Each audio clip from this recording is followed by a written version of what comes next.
New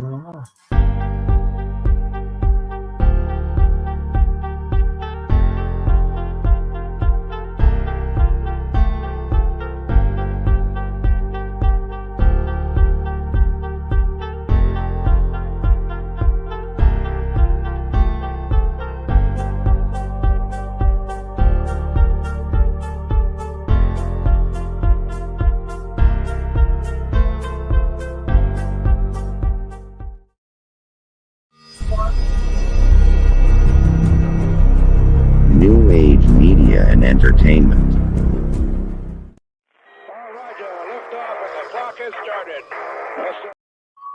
Oh, that was the wrong one. Hold on. Wrong one too. Hold on. I had a new one over here. What's going on? Hold on. What the hell's going on? Yeah, that ain't it either. Oh, yeah. We'll be right back. New Age Media and Entertainment.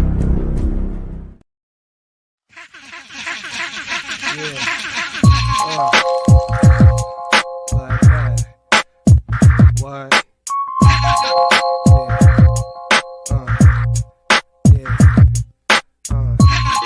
Go fast. Yeah, Ray.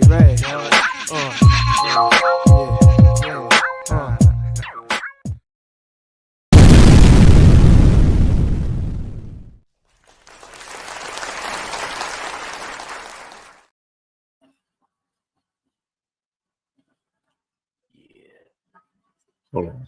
Let me do this the right way.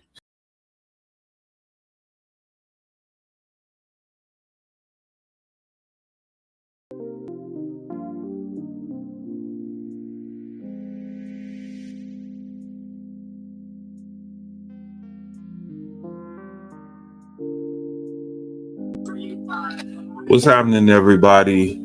Welcome back to another episode of the PDXDOPE Live podcast. And yes, I'm your host, Mr. Ray Nelson Jr., aka Double R, aka Ray of Gism, aka Petty Murphy. And I'm gonna go ahead and get the rest of the panel on board. We got my man Renault Tage in the building. What's cracking with you, brother?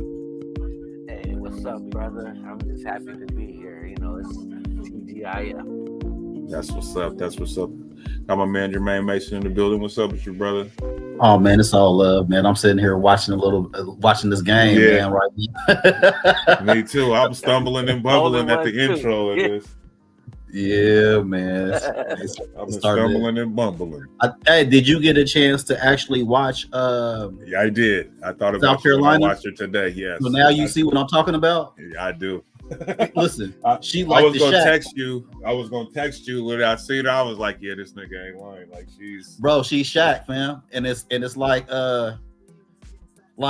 whoever win this game, like they players, you know, on Connecticut, they fouling out against Iowa. They damn near foul trouble against them. Right. You know, right. Against that 6'7", man, she's 6'7", bro. Right. 6'7". Like, yeah. 6'7". She's a giant, 6'7". She like, bro, you can damn near give her the ball every time and she gonna score. Yeah, the Brazilian. She's a Brazilian. She know how to get her position. She know how to use her body and all that. Kayla for three. You know, I was gonna say, she cold. I was saying, so somebody she impressive. You know, she used to live in Vancouver. Yeah, that's what I was talking to somebody, telling them that. I remember you saying something about that. Yeah, man. They doing their thing, man. South Carolina they look like a team on a mission. Well, they ain't lost all year, so at this point, they're the odds-on favorites to me right now. You know, if you ask me, but no, if you ask me right now, I absolutely will say they're the favorites. I just think that any team that can score, you know, those paint points, you just can't deny those paint points because they're easy buckets. Right.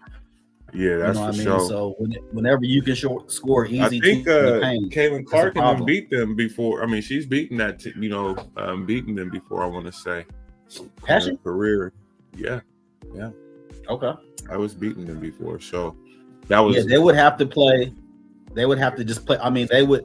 Anything is possible. They would just most definitely have to play their best game to be able to beat them because they don't really have no big centers down there to be able to like even really contest. You know, so that would be they would be double teaming her. Yeah, they just be double teaming her, bro. They'll have to double team her. Damn. And they got some cold things, man. So, Ronald, you've been watching BMF? No, bro, sadly, I'm behind. No, I need to. Yeah, no, I hadn't been. I hadn't been, but because I think the acting is terrible, but there are some good performances in there. So I actually Sunday, on Easter, I didn't have anything to do, so I sat back and I watched. I got caught up, in the series and all that kind of stuff, and it's like I still feel the same way about it. Getting to get caught up, but I didn't fuck around. Yeah. But it was just something to do because I was like, man, I didn't want to play my game. You know what I'm saying? I wanted to watch a movie or a show, something that would intrigue me. And I just said, fuck it, I'm just gonna watch this shit. So I did, but whatever. It's not. I think that they should have had different actors in certain parts though. But it is what it is. Yeah. That and Force is the ones I think that they can do without in the whole Power series. And I'm not going, and I stand on that. Well, the weather forecast is supposed to portray. I'm gonna be in the house, so I'm gonna be catching up on a lot of TV shows. Oh, it's supposed to be raining this weekend? Yeah, I don't think it's supposed to look like shit this weekend, man.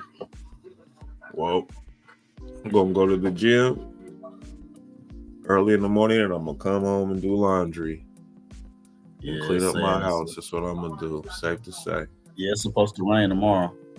Yeah. It was looking nice for a minute. I worked from home today, so I had a nice view, and I was like, man, I'm gonna probably get out and get in the traffic. And then before I got off work, it was pouring down rain, and I said, damn. Bro, I had my windows down on my whip, and I feel like the sun came out for like you said a little bit, and I went in the house, and then I looked out the window, and I was like, oh my god, my windows are down and everything. Sure, I've done that plenty of times, thinking that the sun is out enough to where it ain't gonna rain. I can keep them cracked, run in the house, and I'll start getting lazy. Don't do nothing. Get in the car, nigga. It's been pouring, nigga. The window is wet in the car. Man, I hate that, bro. Portland to pump fake you like that too. Pouring down way. Yeah, Portland would definitely pump fake you like that for real. Yeah, it got me today.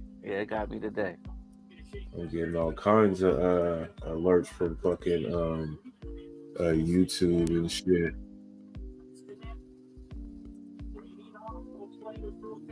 Because he couldn't stop tapping shit. Oh, it is. Boom. Hey, the center for Iowa is playing a good game today. She is. Yeah, she been playing a good defense. Is today the last day of March Madness, or is the Sunday? This is Sunday. Yeah, that's the women's championship. Yeah, the men's is Monday. The men's is on Monday, ain't it? Yeah, men's on Monday. Yeah, I ain't really even been watching the men's. To be honest with you, I'm watching tomorrow though. I'm watching Big Boy though. North Carolina State. Yeah. And I want to see his ass too. He's been getting offers from the NFL. GM's been calling him and shit. You said from the NFL? From the NFL, nigga. Offensive line, nigga. Yeah, no. If I was him, hell no. I'm cool. Listen. I'm not finna hurt myself for that little bit of money.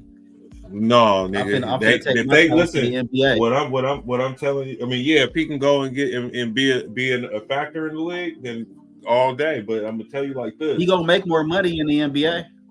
He could play football. I mean, not necessarily as an offensive lineman these days, bro. Oh, unless he become a superstar, and it's just I don't know, man. I would just pick the lesser of two evils. If you good at both of them, which one are you not gonna get hurt? I mean, the probability of not getting hurt is much. You gonna get hurt at both, but football, you already know. Like, you know what I'm saying? Yeah. Like, football. I'm just saying like this, though, bro. Offense, man. Listen, bro. That's a big dude. Can move, man. He's an athlete, man. I mean, they not calling him just because we just getting a nigga off the streets.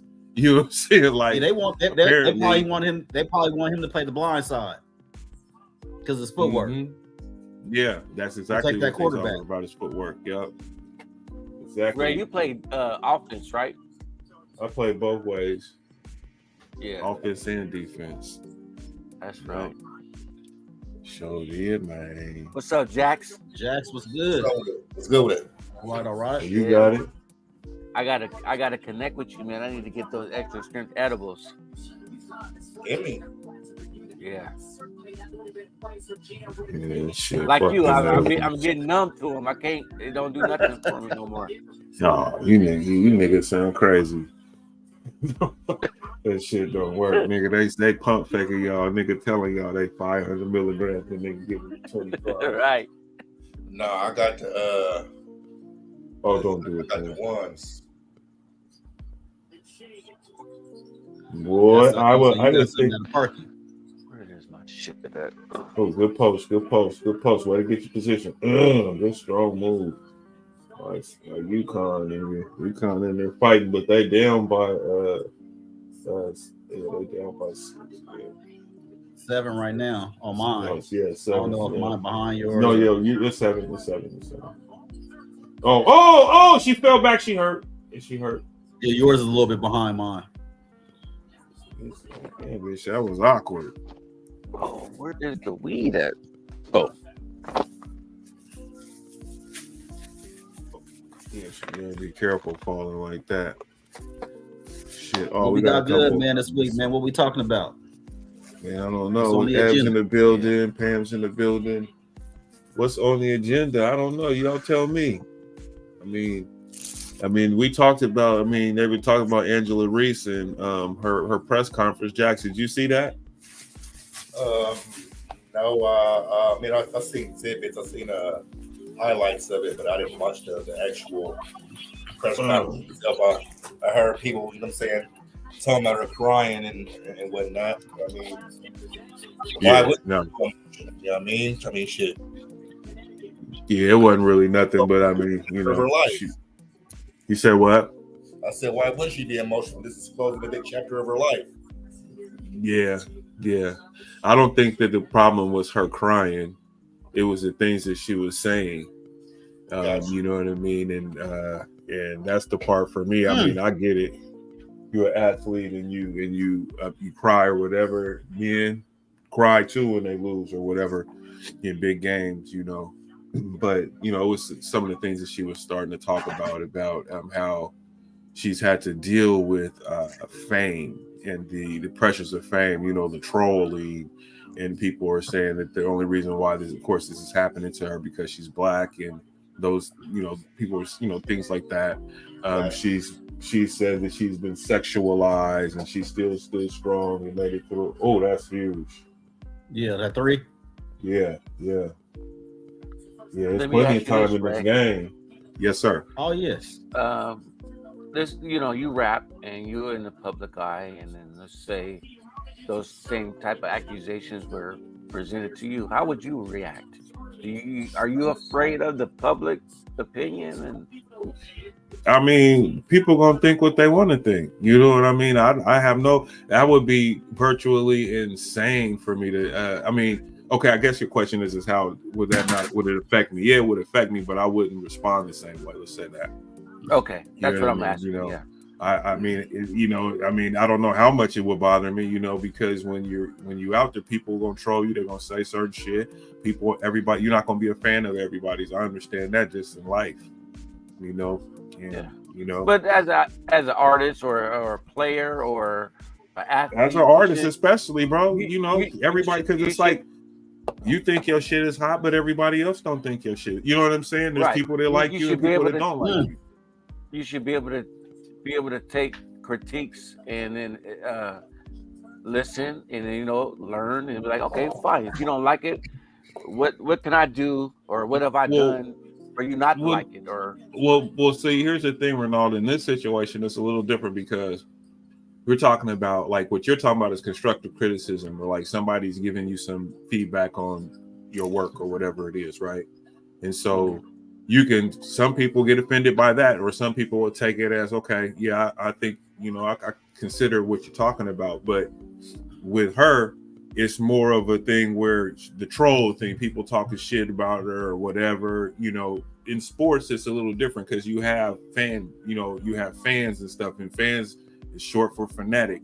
And so you have these fanatics who go overboard, and they say certain things on your Instagram, because she's a public figure now. So you're on Instagram, you're on X, you're on Facebook and YouTube and all these type of things. And you got she's a very good looking young lady, so she's got sexy pictures on her page, on her platforms, and she did a Sports Illustrated spread, and she did all these things. And then at the end of the day, you're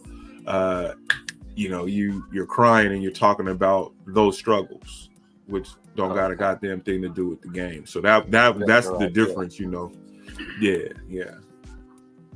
Okay. But, I mean, like I said, I don't, her crying different. ain't a big deal. No one cares about that. Try harder. People lose every day, B. But Right. At the end of the day, though, all the little girls that look like me and all, I'm like, oh my God, it was cringy, bro. Like chalkboard cringy, bro. I was like, I couldn't do it though. It says, how are you a victim when you're participating in the sexualization of yourself? And that's my point. You actually sat there and you did a sports, which I think is fine. She should be able to express herself, but why are you talking about that now at this point? Yeah, that's the thing, man. Like, when it comes to that, women be, taking provocative pictures and all this other kind of stuff, but it's okay when they do it. But if you say something about the way they look or dress, then it's a problem, and that's not the way it works. You know what I mean? Like, if you dressing in provocative, attire, then you're gonna get hollered at appropriately. Period. Right. You know what I mean? Like, you're gonna get all the attention that you want, because that's what you're doing it for anyway. You're doing it for attention. Right. They're gonna give you gonna get what you want. Okay. Right. I could dig it. But yeah, no, I mean, like, I feel like this though, I think that it becomes a super big deal, and to me, it's not that big of a deal. She said what she said, so okay, fine, whatever. You know what I mean? But I think that it became a big deal when people tried to defend the behavior, in my opinion. You know what I'm saying? And it's like there's no room to try to fix or try to apologize for her behavior. You know what I'm saying? Because why is she's unapologetically black, whatever the fuck that means, but we wake up every day. It don't mean nothing. It just means being a loudmouth motherfucker. That's all that means. It's just being a loudmouth motherfucker. That's all that means. I'm gonna say what I want to say and fuck you. That's what it means. Okay. You know what I mean? So and that's cool. But don't get mad when somebody else flip it around on you. Keep that same energy. Okay. Yeah.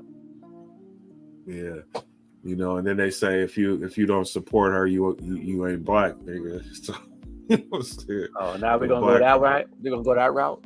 Yeah, they go on that route. Some people say, man, you should see some of the comments on some of the stories, man. It's fucking crazy, bro. And I'm like, is it that deep? You can't even be a fan of Caitlin Clark, nigga, because then they're gonna definitely be on your Oh shit. It's a 1-point game. Oh yeah, you definitely above me.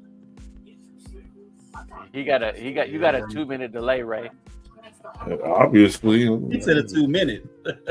Nigga, I don't like how that sounds. Man. 2 minutes. It's different programming. He might be on this. You might be on that.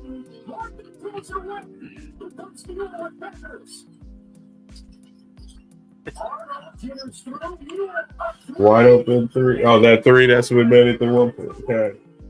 Mm-hmm. Oh man, I need to. Hold on. It's going down to the end. Oh yeah. Going down to the end. How much time is left on the clock on yours, man? Like 39 seconds. What's yours say? 41? 52. Yeah, they coming back right now. On mine. They went through the timeout and all that. Yeah, no, I see it on the Spanish. It's still doing it in Spanish. This is the one that's on time. Man, is she gonna pull this off? Shane Rice going to jail, or what's up with him? It's who? It's who? Shane Rice. Who? I didn't hear you. The nigga from the Chiefs, bro. Oh, Rice. Is that who you talking about? Yeah. Man, I don't really know much about that situation, man. So I just know it was a hit and run situation, and they have video of him getting out of the car walking away. Is that he finally admitted guilt. Now he was the one driving this shit. But did someone get hurt? Yeah. No one died, but some people got hurt though. And he left the scene, so and in lieu of the whole Henry Ruggs shit. Oh shit, they might lose, bro. I ain't gonna say that. They couldn't get her the ball, man. Oh man. How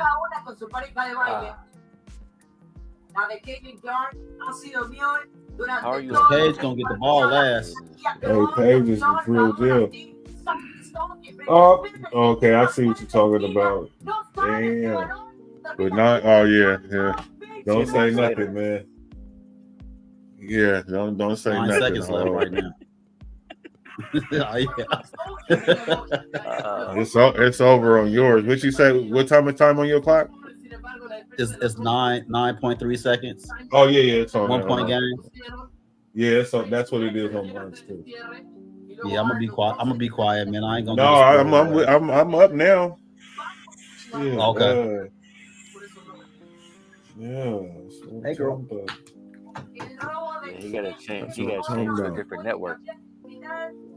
No, I'm right. I got the Spanish telecast going right now because that's the one that's on time. Oh, okay. You said the Telemundo. Yeah.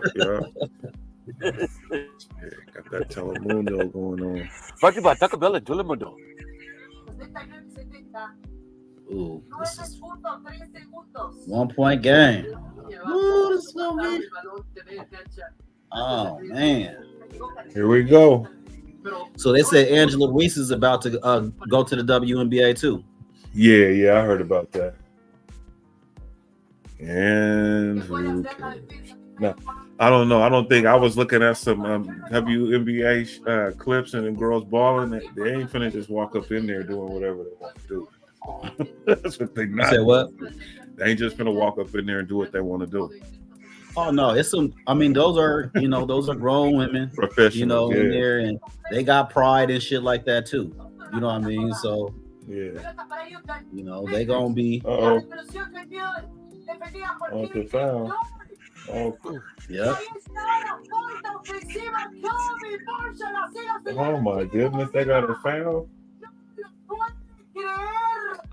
Yeah, illegal screen. Oh, he got it really on. He got it really on Telemundo. He wasn't lying.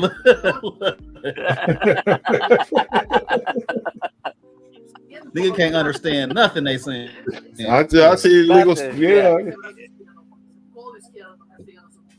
The nigga passed his elective class and took arts and craft instead of Spanish and shit when he was in high school. Listen, bro, you don't understand any of this either, so I don't feel bad.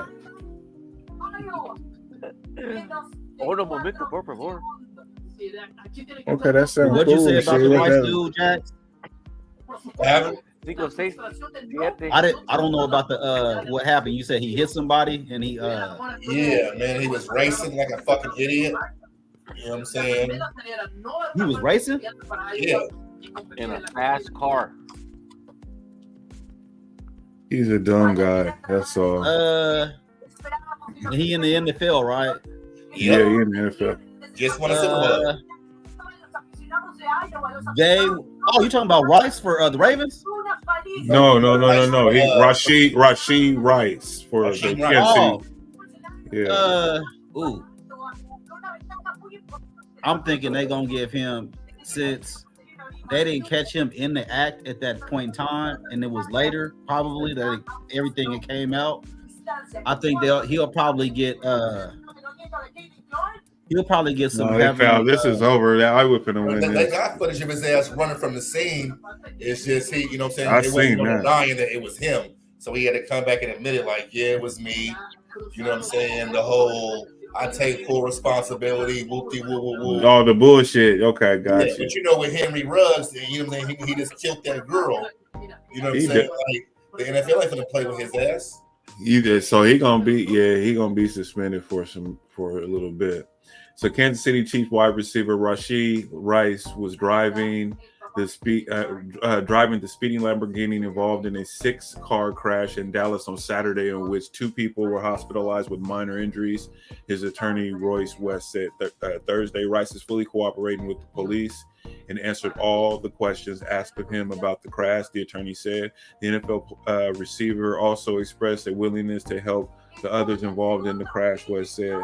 But for the grace of God, someone could have been seriously injured, West said.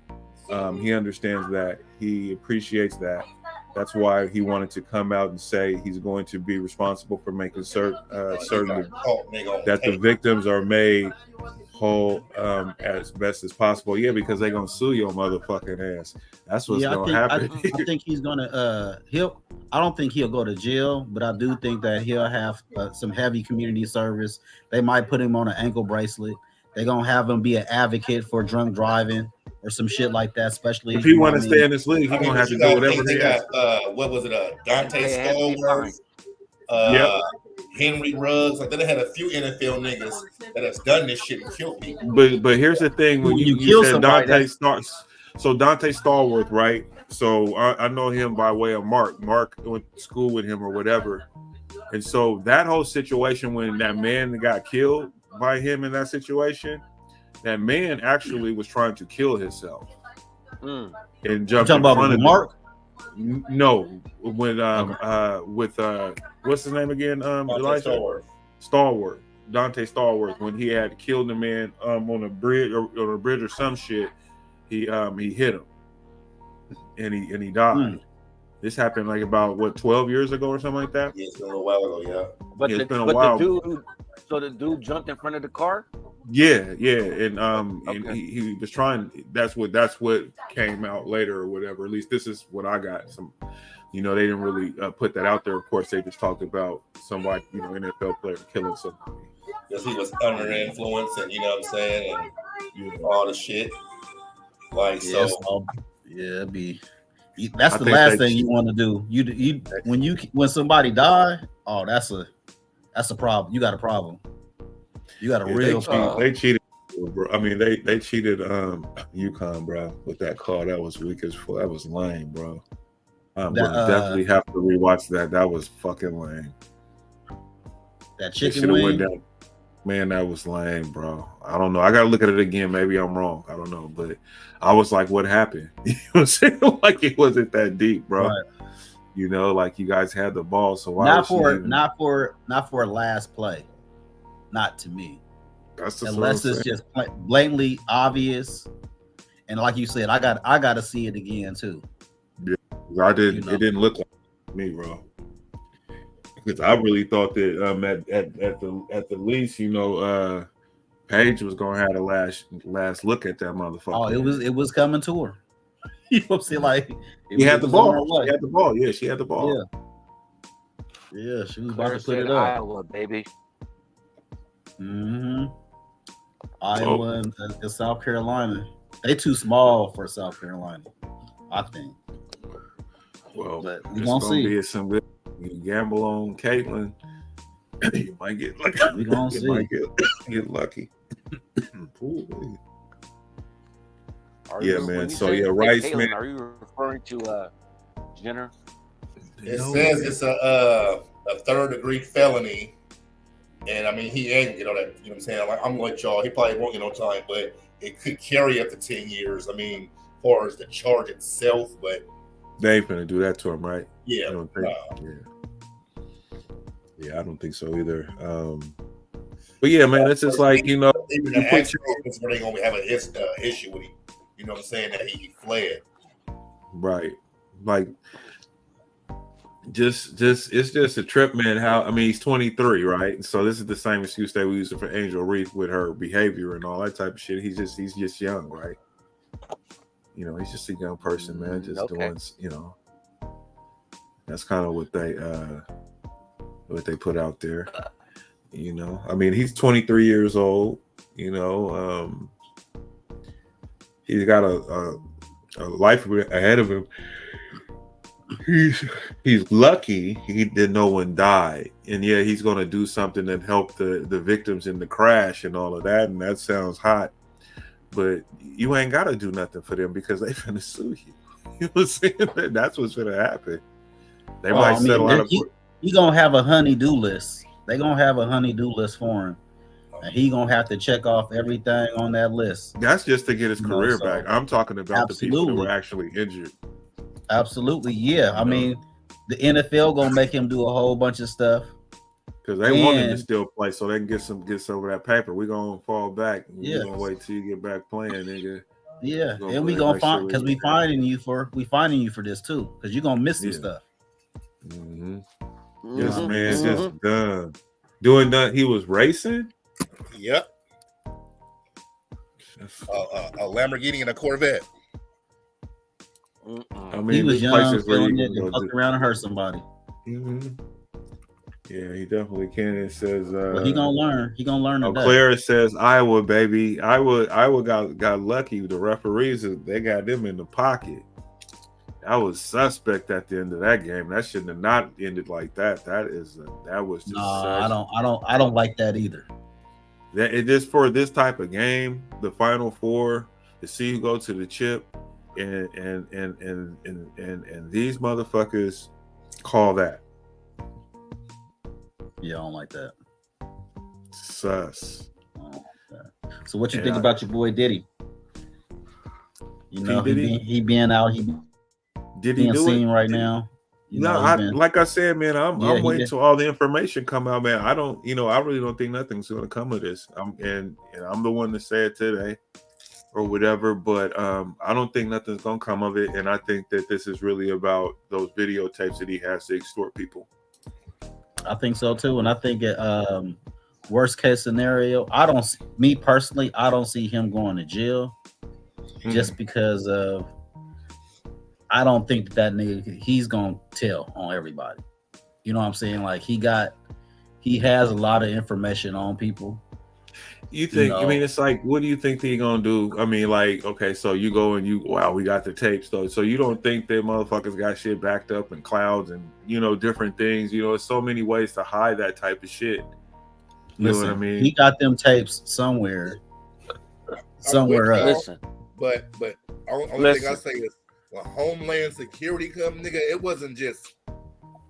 Homeland Security is going to come because of they're saying that it's like, oh well, you got some girls from Mexico and you done flew them into New York or Miami. That's what that shit is. So that ain't really, you know what I mean? That ain't really nothing. Just like if somebody calls on Don for child neglect, even though it's maybe not be true, they got to come and investigate. They gonna come in. That to be the example, nigga. Right. That's what I was thinking too. How she just stepped up in the motherfucker. Yeah, in 3 seconds, nigga, you already put me under the bus. And if Don was a celebrity, then she would be plastered all over the news and shit like that, and it'll look bad. But in reality, it might just be like, oh, it was a false call. Yeah. You know what I mean? So those things happen. You know what I mean? I done seen all kind of raids where they done been on dry runs. They ain't come up with shit. When they went to Michael Jackson's house. I mean, shit, nigga. Well, Macaulay and them said he was touching them. Is it state or federal? You said what? They ain't even, they haven't really. I don't even know if The I think charges, it's are they state charges or federal charges? It must be federal. You don't even have no charges. That's what I'm saying. Like it's just an investigation for alleged sex trafficking. And nobody He went to ain't jail. charged. He ain't been booked. No, nothing. ain't nobody been in jail. Nobody. Nothing. But that nigga Stevie J is acting like a schoolgirl about his boo.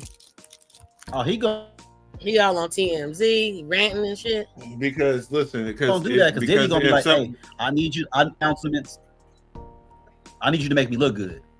You know what I'm saying? So please make me look good. I'm gonna slide you $250,000 or whatever else, man. Please. Listen, let's go hang out. Puffy is finna ride for Harlem, bro, and he's finna go out in the Harlem way, nigga. He gonna snitch. He gonna Harlem shake. Yeah, he gonna Harlem shake, nigga. He sure is, nigga. He's finna Harlem shake, nigga.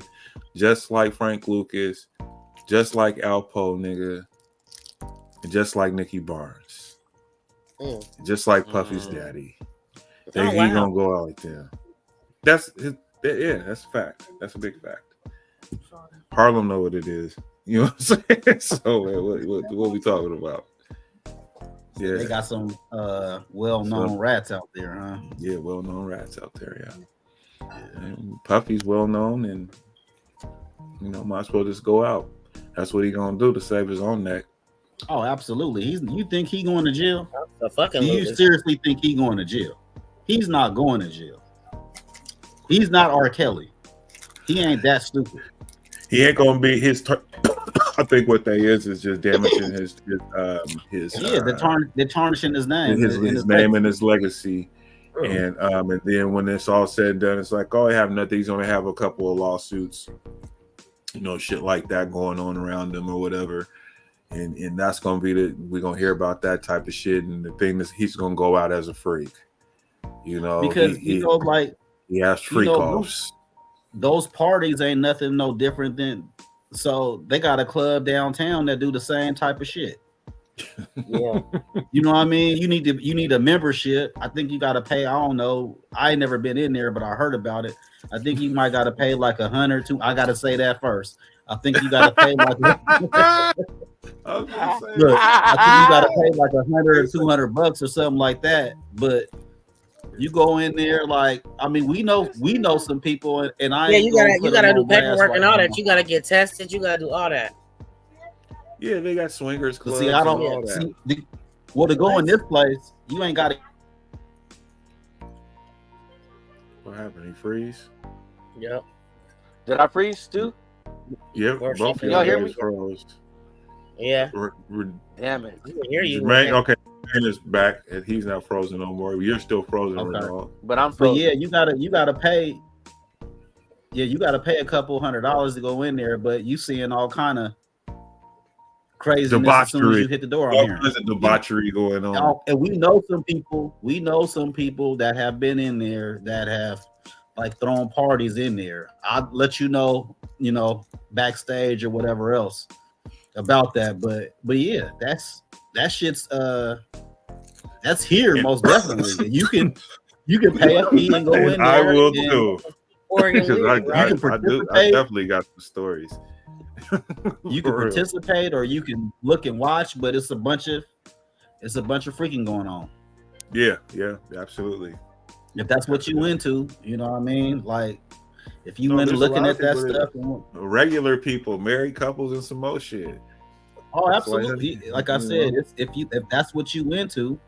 And Puffy was a cuck though. So Puffy was a cuck. So he a what?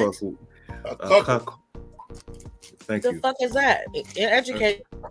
Oh, so a cuckold is a man who sits at who goes a married man or a guy who has a girlfriend, or will go get a guy to come to screw his lady, to bust her down, and he watches. That's what a cuckold is. Yeah, cuckold. I'm sorry, I asked. Shit. Yeah, but that's what he was doing basically when he was with Cassie. At least as it was reported. He ain't saying allegedly on that. That's what she said. She said what she said. So there it is there. And she also said that he would have her get white nails, get her nails done, painted white, because he liked the way her hands looked when she was gripping the tool, the black tool and the white fingernail polish. Wow. Yeah, Real man, talk. he wanted this shit to look bigger. Much to me. Yeah, he liked that look, nigga. My thing is, certain shit you can't make up. Yeah. But mean, you know, but that's, you know what I mean. Like, I mean, my thing is, okay, he's a freak. Okay, I mean, everybody pretty much knew he was on some funny stuff anyway. So I mean, I don't understand what's the big deal. I really think that it's gonna be like when it's I think the big deal probably is, you know, talking about Meek Mill, or talking about, you know, Cuban Gooding Jr., or, you know, other celebrities that was engaging in them parties. I think people are more concerned about that. But I mean, but it's still, I mean, the thing is, bro, I mean, that's fine if they out here fucking hoes and they got video of them fucking adults or whatever, consenting adults, no one cares, right? But the thing is if there's the criminal portion of it is where they looking for young people, you know, people underage and that type of shit to make it seems to me is what they, you know, and they was drugging motherfuckers. So like, well, yeah, they have, spiking the champagne. Yeah. I mean, Wow. I mean, shit. I mean, you have to be able to prove that he did that, though. Like, right, because there's no charges. There's no charges. There's just innuendos and rumors right now. So, you know, it's all speculative. They be like, did you see him put something in the thing? Mm-hmm. You know, and, what do you mean? And everybody was like, no. In what thing? Put what in what? Nigga, what? Pause. Yeah, I don't know. Look. I don't know. Get your ass out of there. I mean, Puffy go ahead. Puffy get man. I mean, Puffy like to get down like that's his get down. Who are we to judge? Fuck. I'm not judging him. I'm just saying that, like. No, I'm just saying, you know, you might say something about Elvis. Nah, it was different time, man. They wasn't tripping on that. He was marrying a 14-year-old. It was all love. What we talking about? Yeah, that's crazy. Yeah, Priscilla was like 14 years old. Mm-hmm. Was that his wife's name, Priscilla? Or his daughter's name? One of them bitches. But he was like 24 and she was 14. I do know that. Damn. They don't, well, he dead, so it's really nothing they can do. You know what I'm saying? We could talk about it and put it out there, but what about Woody Allen? He's alive. Yeah. He married that Asian girl was like 14. But Quincy Jones was she wasn't underage. She was, the problem with Woody Allen is the grooming thing, because that was his that was his adopted daughter or foster daughter, like that. Yeah, that was. And then him and his wife, and then she came of age, you know, and then they was having a relationship, and so it's suspected that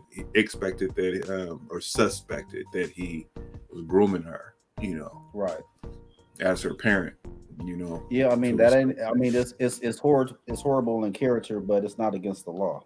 Well, damn.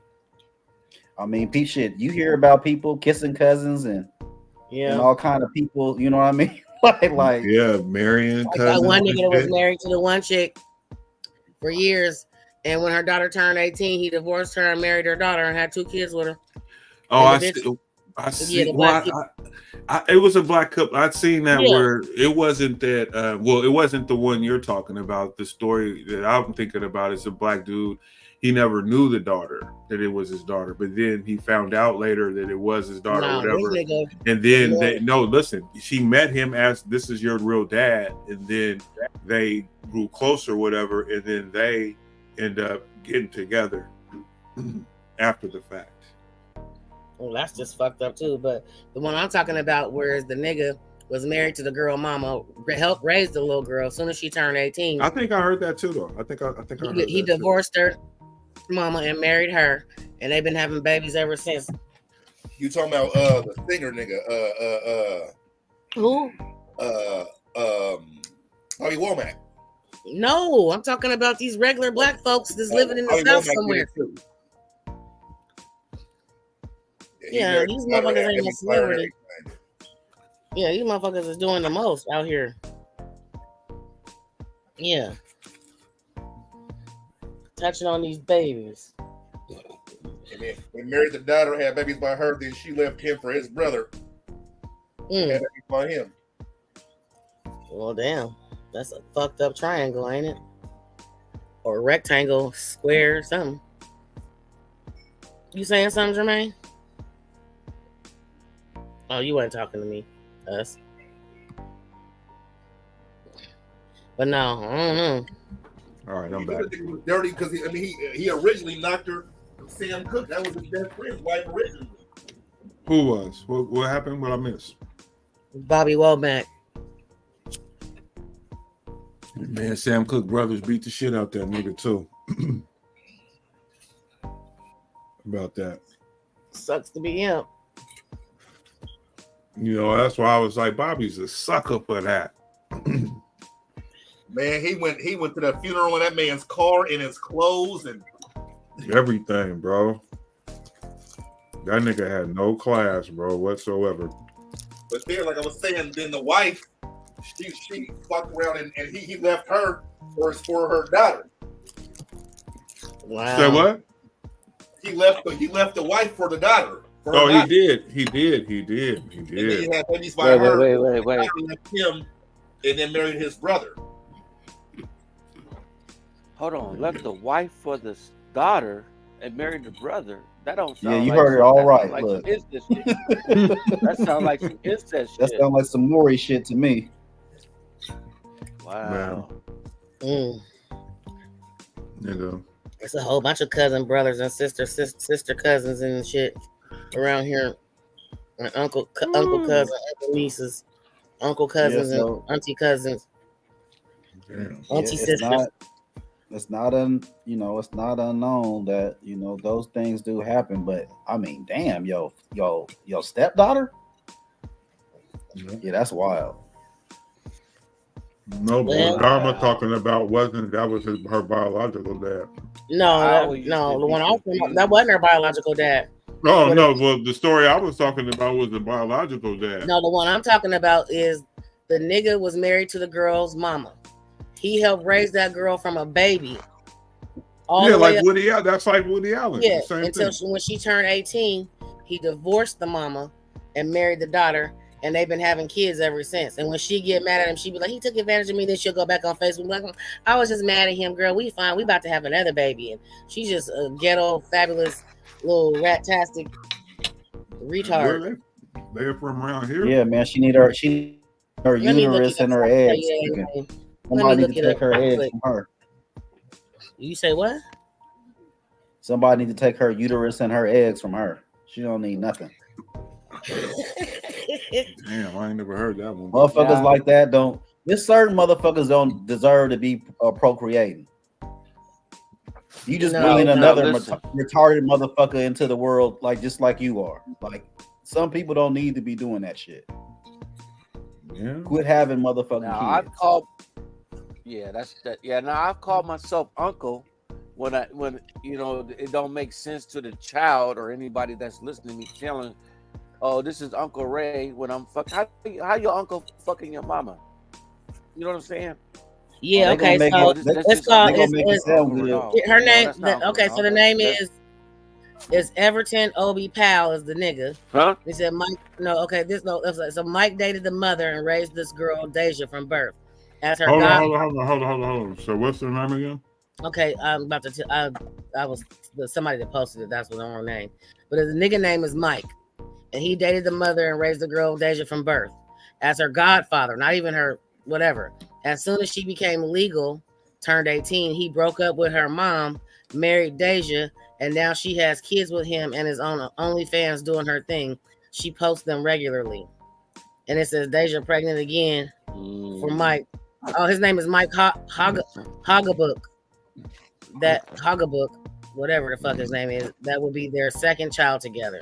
I'm trying to look for they. Yeah, they got my man Woody Allen on here. As soon as I pull that up. Yeah, the peoples. Wow. The peoples. Was he 61? Is he old, dude? Because there's a couple of stories on here. Wait, let me.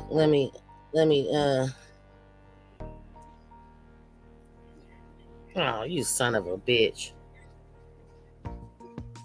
That's the nigga and the bitch. Oh, you can't see it. Whatever. There you go. Yeah, there you go. You can pull it up on your computer. Still kind of. And you can share it. I just don't have Facebook on this computer. Oh, got you. Yeah. But Facebook. Yeah. Video. Yeah. So, that's just what that boils down to. Them motherfuckers is retarded. Yeah, motherfuckers like that make they nuts and everything. Just, hey, man, you just don't need to be procreating with nobody. Oh, okay. 46-year-old man marries his goddaughter just days after.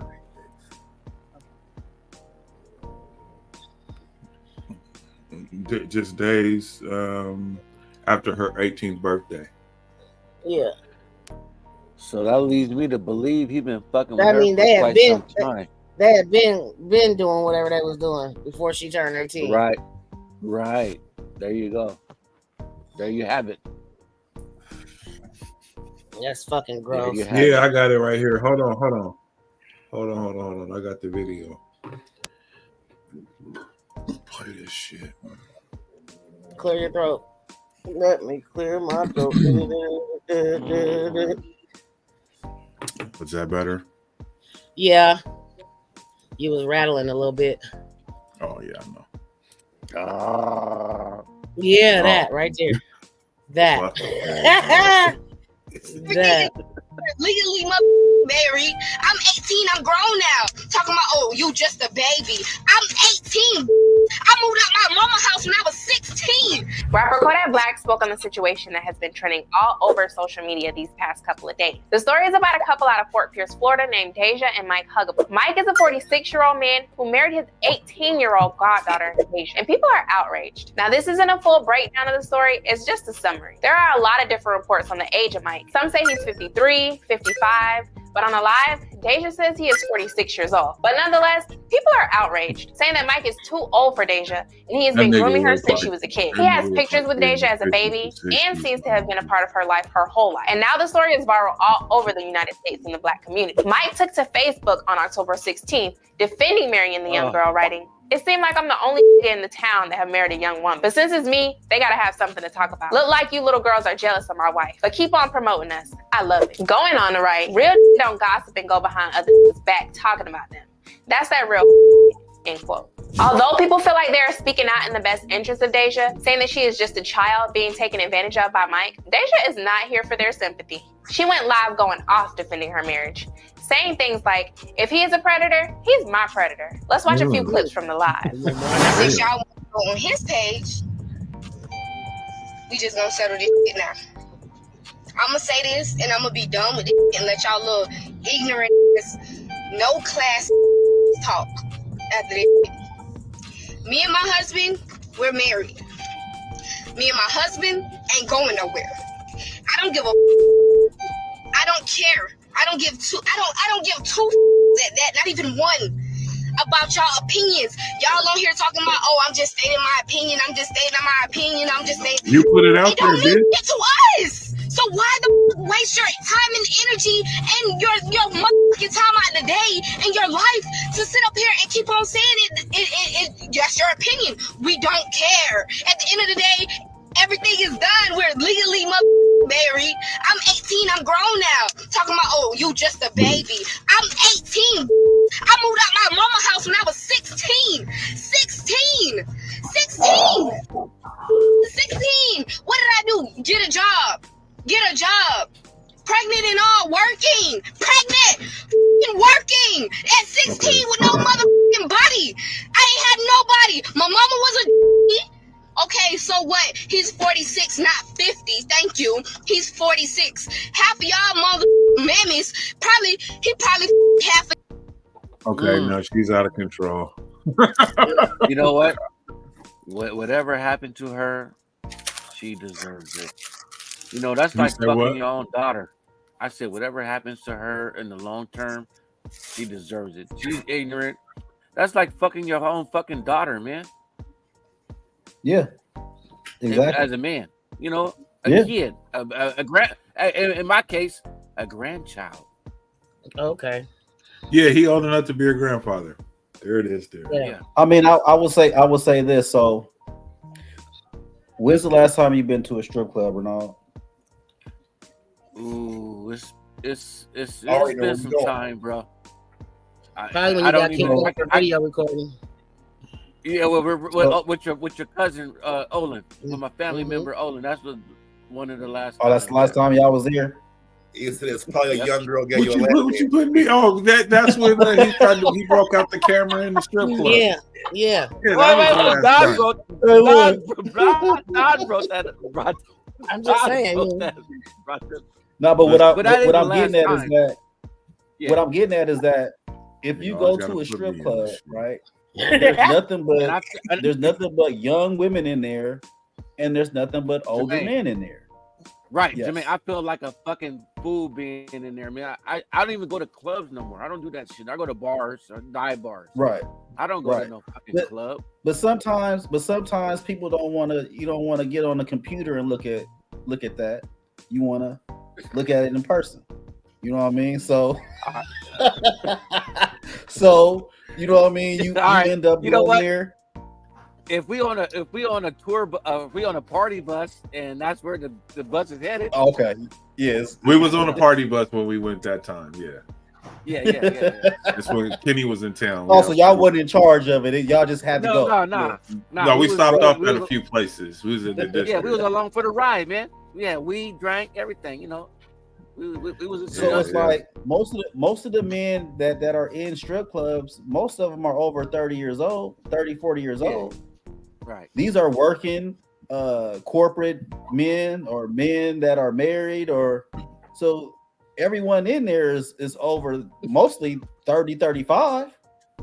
So, you know, when it comes to them talking and speaking to someone that's 19, 20, 21, they in the strip club. Like that's normal. And they want that attention from that man. You know, so Jermaine, I absolutely when the young, like you said, it was a 20-something-year-old. She came up to me, and I felt kind of uncomfortable because I didn't really know what to sound like. Why, bitch? Why are you coming up to me? I know you coming to me because you want some money, but you know, I'm like, she like, man, that nigga look like Santa Claus, man. Shit, I think I might get a present or something. You know what I'm saying? He's like, he got the beard going. Look. Let me ask for a gift or something. Right, yeah. And you know what Santa Claus always say? Maybe some cookies. Ho, ho, ho. All right, Jermaine, continue. I'm sorry, bro. Go ahead. No, man, I think I interrupted you, really. But yeah, so that's the little. Well, clearly Renald hadn't been to a strip club because he didn't even have strip club etiquette. He got put out because he was trying to record videos and shit. You know, so he don't even. As a matter of fact, I did hear about that one. Oh, yeah, dang. We did a video of that. He said he was trying to put the girl on the OnlyFans page and her not. Hold on. That's okay. So yeah, so that's what he did though. But how it all transpired is the gold. How it transpired is the gold, bro. So you haven't heard that part of the story, right? So we're in, like, hanging out. It's a few of us and shit, and we're at the strip club and we're drinking. He's over there and I'm, doing whatever I'm doing. And so then he had his camera out and I was like, what the fuck is he doing? Like he's actually videotaping in this place. And I'm like, you don't do that. So anyway, the security came. The one of the bartender ladies was just like, you can't do that. You got to put you. And she went and got security on him. The bar embarrassed everybody, you know. So the lady comes over, she's talking, she's chirping. This nigga is. I'm just like, and you can't really defend that. You know what I'm saying? I'm sitting there looking at. I said, I cannot believe this nigga. So he's the security takes his phone from me and goes through his phone and deletes all the pictures out of his phone. And this motherfucker go sit there and say, he said, I don't give a fuck because it's on the cloud. So would y'all all get kicked out? Look, after that, look. He got kicked out, but I went out with him though. I didn't leave him out there. Ray being the friend he was, he was like, you know what? I ain't gonna let this nigga be out there by himself. So he left with me. And we had to catch a Uber or Lyft or whatever the fuck. No, we called a Lyft, but then they came out and then we went to a different spot.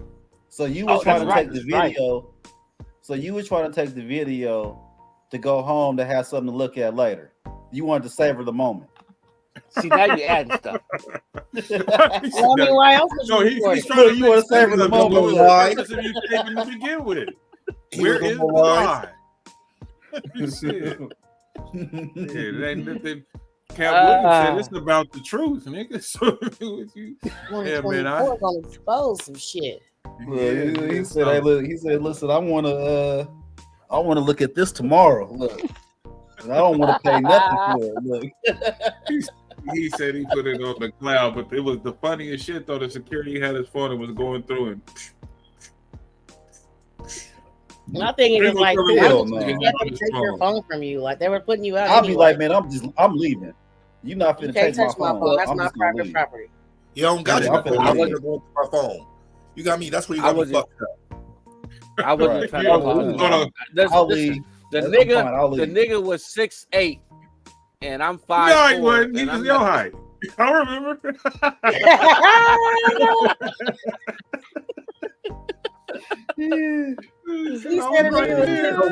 Did you hand him your phone? Yes. I think I did. I was like, here you go. He didn't. I'll give you. I'll let you hold that, bro. He didn't snatch it from him, but he did come up. And I'm gonna need to see your phone, and then nigga gave it up. It's just like, I'm not giving you shit, nigga. I'm out of here. You're gonna kick me out anyway. Fuck you. Yeah, he told him he don't ever come back to this one. That's smart. You're not getting No, I hear what you saying, Jax. I got you. Well, I'm saying that's what they told this nigga that night. It was so humiliating, bro. Oh man, we was drunk. I was high. I didn't care. I was having a good time, man. You explain it away. I got you on the booze. Blame it on the alcohol. Ain't that what? Alcohol, yeah.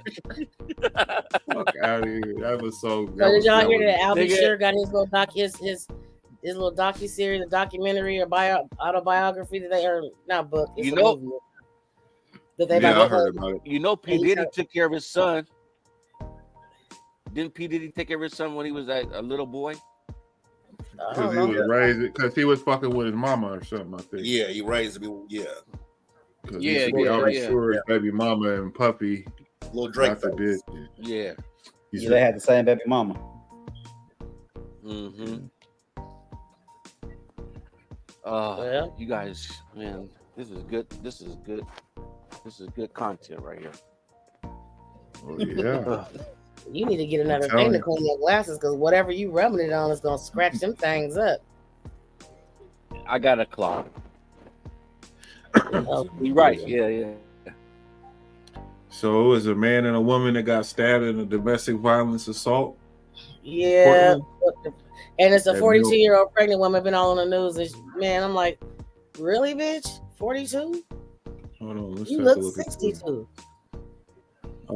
He stabbed that bitch in the head. In the head?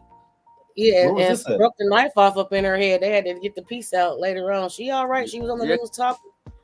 Where was this at? Yeah, because that's bone up there. That's skull. I want to say 122nd off of. Oh, so it's in Portland. Yes, it's in Portland. It's a Mill Park neighborhood. Oh. And was it Division Stark, Powell? We're gonna see. I don't need you guys to say anything. The story is right here. Here you go. Pardon me. I'm saying there's no reason to speculate. We have a pregnant woman were hurt in a stabbing in Southeast Portland. It happened shortly after midnight at Southeast 122nd Avenue near Mill Street. Police say they got word of a 911 call from an apartment where the sounds of a disturbance were heard. A minute later, someone else called 911 to indicate that someone had been stabbed. When officers arrived, they challenged the suspect, who they say rushed a sergeant and punched him in the neck area before being arrested. 42-year-old woman and a 44-year-old man went to the hospital with serious injuries. He got lucky he didn't get shot. I shot that nigga. He's not seriously hurt. Police recovered a knife. You say I would have shot They that arrested nigga. 21-year-old Justin Barrera Guild, who police say had a domestic relationship with the woman. Barrera Guild faces several domestic violence charges, as well as assault, unlawful use of a weapon, and other charges. God. Oh, you didn't show the interview of her interview, huh? Oh, the lady. So Yeah. the Mexican lady. I want to see No, how it was a done big she old is. fat white lady. Oh, white lady. Yeah, I could imagine. I know it probably was some drugs involved. Oh, I'm quite sure she looked like she was talking about she pregnant. Bitch, Why? what? You're 42, bitch, looking 62. What are you doing? What are you doing, pregnant, bitch? Then he stabbed that bitch in the head with that little pink knife, and the tip of it broke off. And then she's like, I just told him, he looked at me, I didn't know who he was. I just told him that I loved him, and that's what So made here's him. something. Ivory said he was going to be late today, but here's the story. The Portland mayor supports rolling back He got the city's stabbed in the head rather than the belly. I mean, you don't want to get stabbed nowhere. Period. Shit, who stabs who is the question. Okay. So the Portland mayor supports rolling back the city's right here. Nigga, can I read the story? You're jumping in, nigga. Shit. He's showing us where he got stabbed. I look. Both times I tried to read the story. This nigga hopped in, just boom. Look, I got stabbed. Then he pulls a stab wound out, bro. Like, come on, I'm trying to keep this shit moving. All right. So the Portland City mayor, as we talked about. I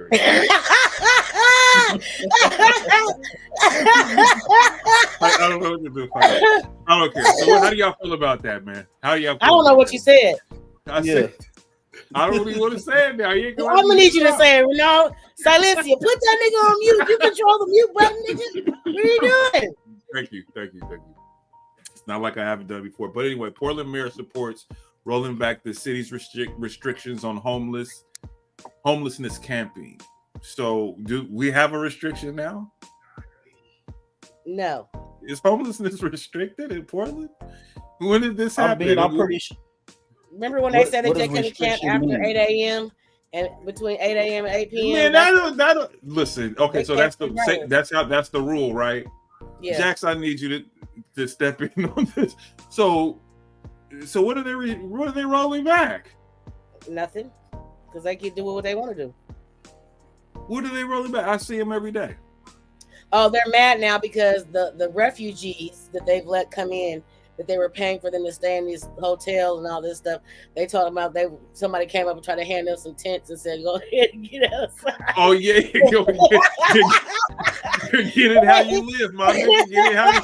Go ahead and get it how you live. Here you go, tent. When they said now they against that, they want to come up with money to keep housing these motherfuckers. Send them back where you got them. It was like, yeah, they was giving them, they was giving them some blue tarps. To go get blue tarps and resource centers and get resources and shit. And some tents. You know, it's a bigger problem, because if you look at the black community that normally votes, you know, for those type of services and things like that to come about in the most black community, they should be mad about this. They should be mad that because I don't care about reparations or none of that shit. I don't care about none of that kind of stuff. But I know there's people that do.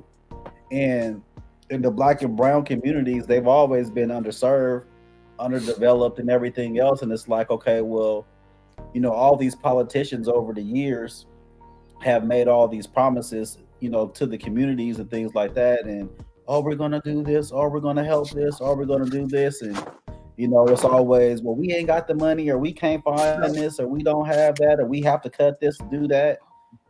But now you got people that are not even U.S. citizens being able to come over here and access all of this money and get all of this free stuff. Like now you got the homeless people here mad that oh, you got somebody else begging. No, they can't. They taking away what was supposed to be for me. Right. So we just create a chamber of like people that can't fend for themselves, that are independent or dependent on the government to take care of them. It's crazy. That's crazy. I mean, it's just like, how the fuck are you going to make? I can't even get a food stamp, but we can buy tax dollars and go to house these motherfuckers from send them motherfuckers back where you got them from. The fuck you mean? Niggas need to start. People need to start speaking up about that shit and be like, and telling people like, man, don't vote for that shit. The possession of fentanyl, heroin, and meth were decriminalized in 2020, and as a result, the state has seen a 484% increase in opioid-related deaths. Most of those deaths are tied to fentanyl. Loretta, do you hear that? 484. She has seen drug use right outside her shop, and she joins me now.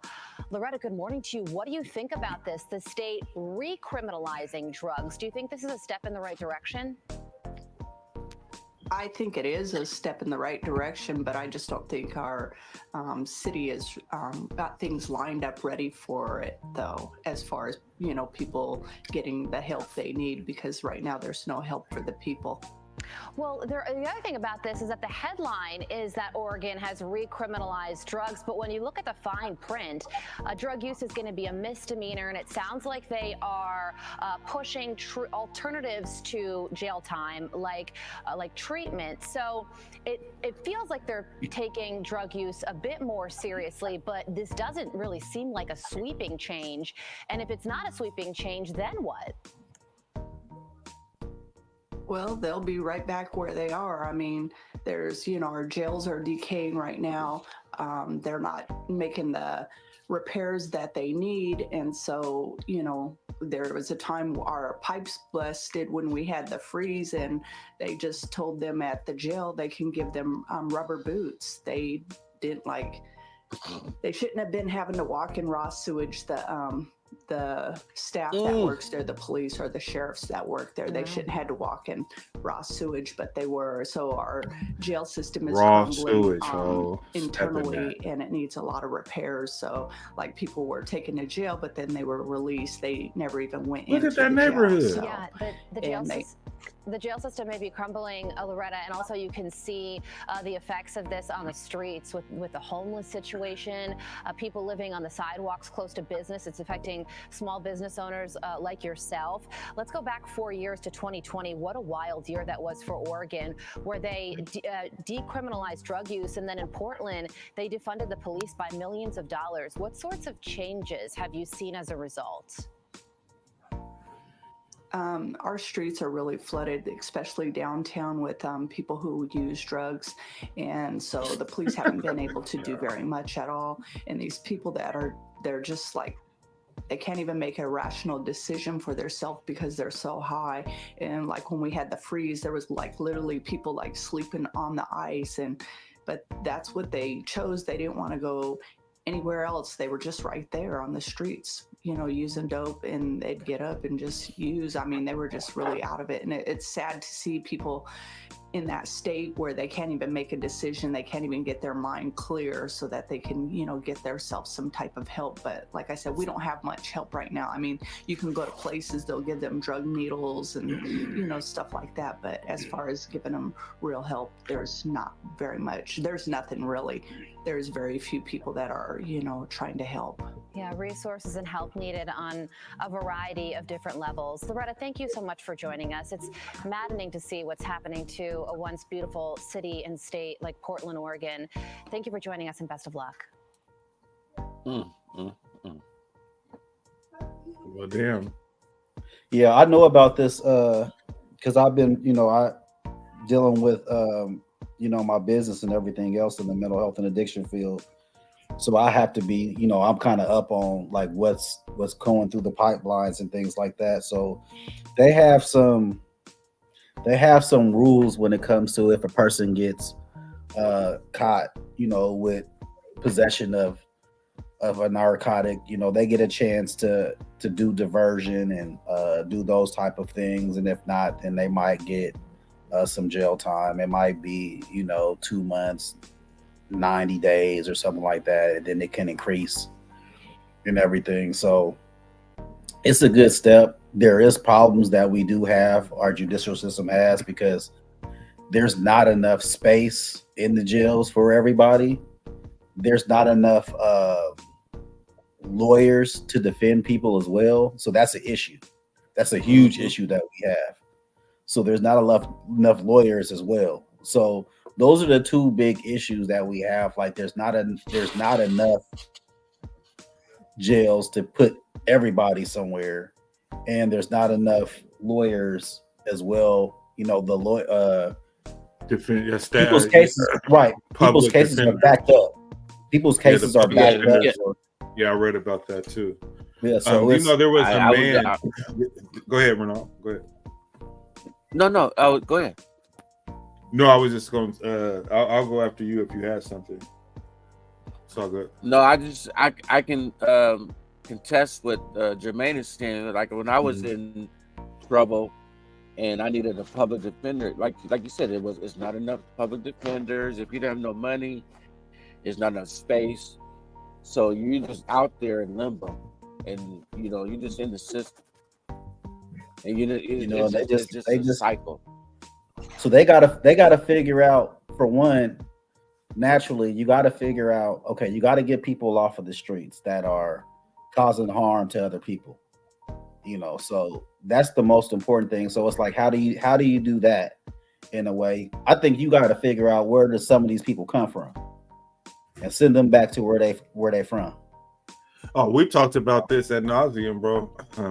We say basically, or at least one of my positions on that is that you get a one-way bus ticket back to where you came from. If you come back here, we throw you in prison.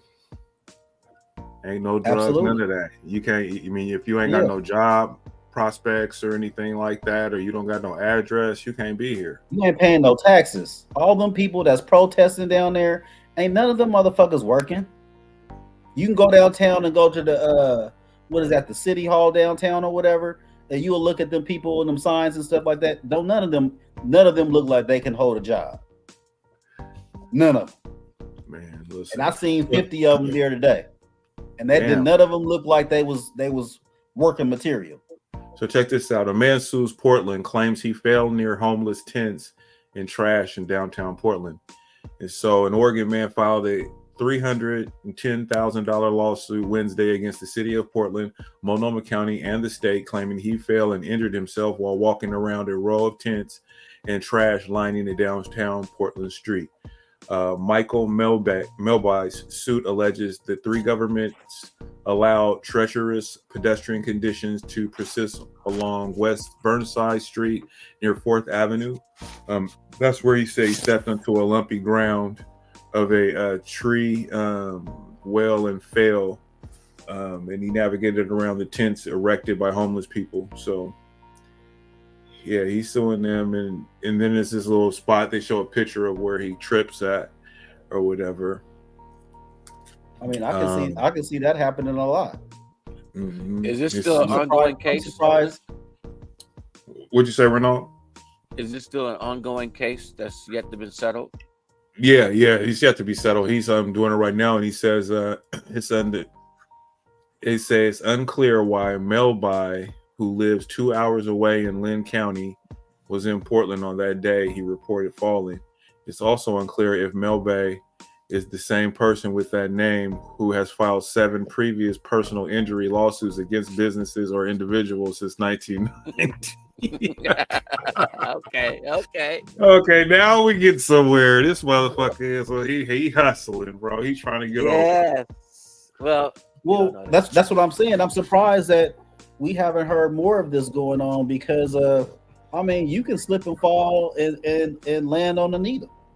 No, I was and just because it don't and just because it don't poke you, you know, it don't have to poke you. It's just lucky the possibility that you didn't catch something that was on that needle, AIDS, you know, HIV, whatever you could have caught, right? Anything, you know. So if there's enough of that going on, I guarantee you they'll start cleaning shit up.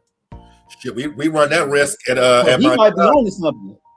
He might be on to something. We run that risk at work when we're gonna exit somebody and we gotta clear their pot out and shit. Like it's liable to be needles or any kind of thing folded up in their shit. Yeah, man, I done picked something up and I done got stuck in the hand. Nigga, now you sitting there sweating balls, nigga, trying to figure out what you do. Man. I'm going downtown tomorrow. I'm gonna go downtown tomorrow just so I can fucking fall. But listen, I'm telling you, it's gonna be some shit. Look, he might be open. He might be starting some shit.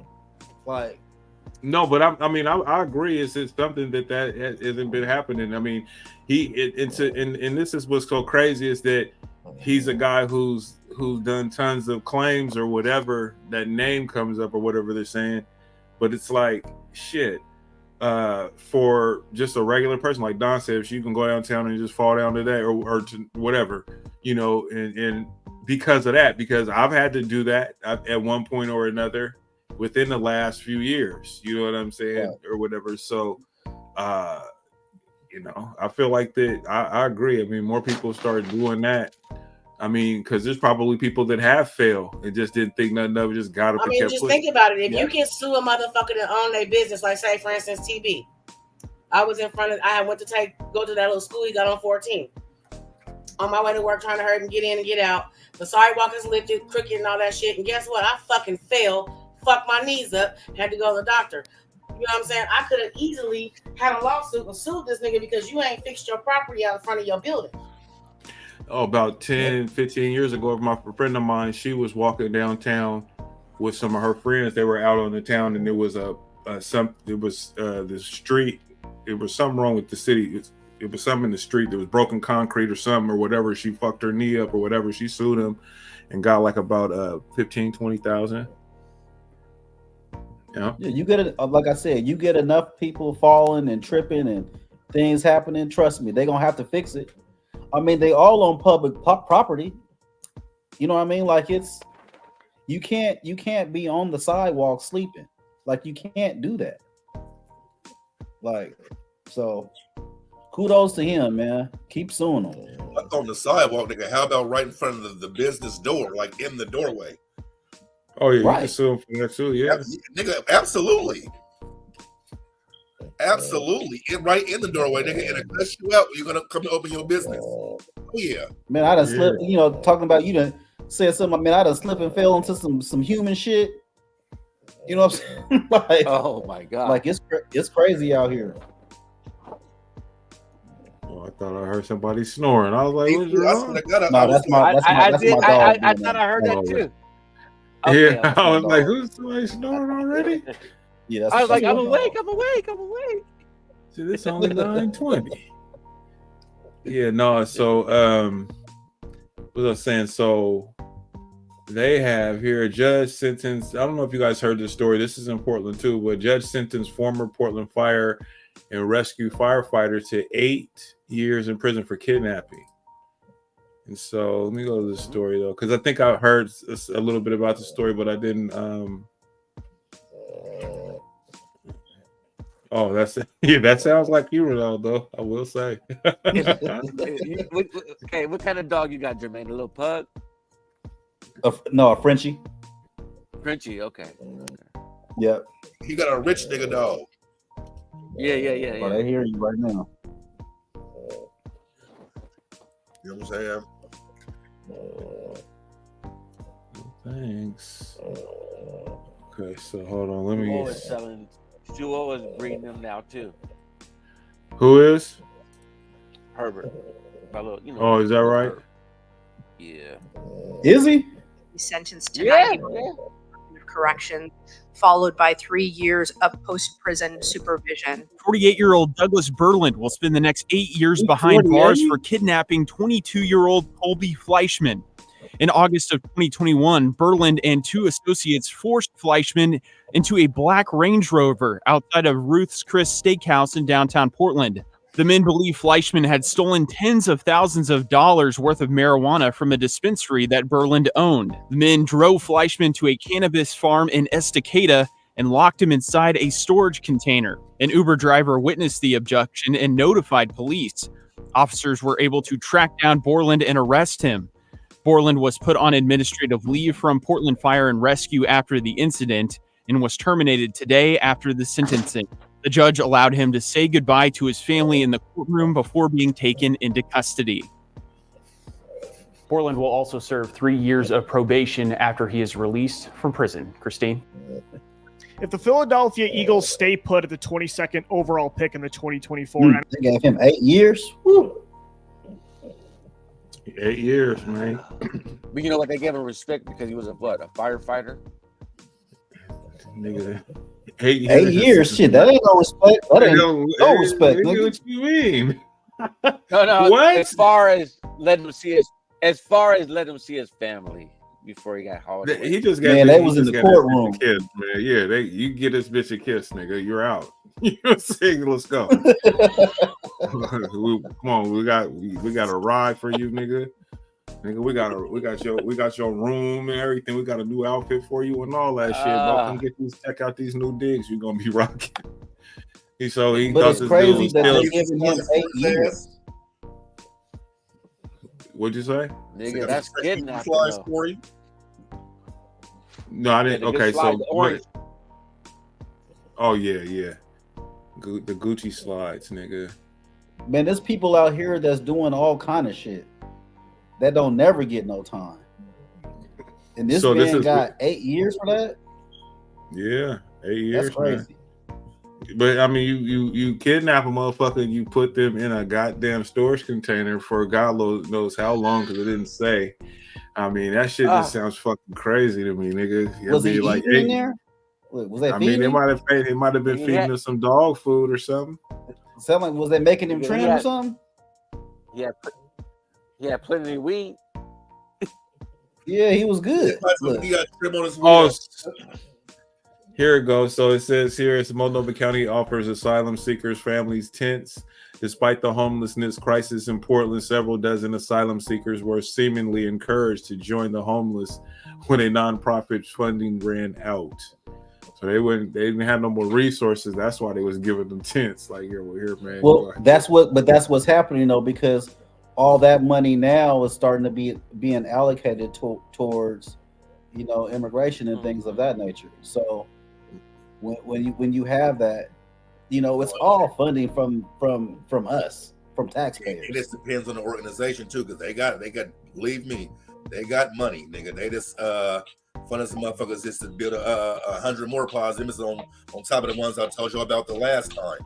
Like, well, yeah, all the money right now is going towards housing, all of it.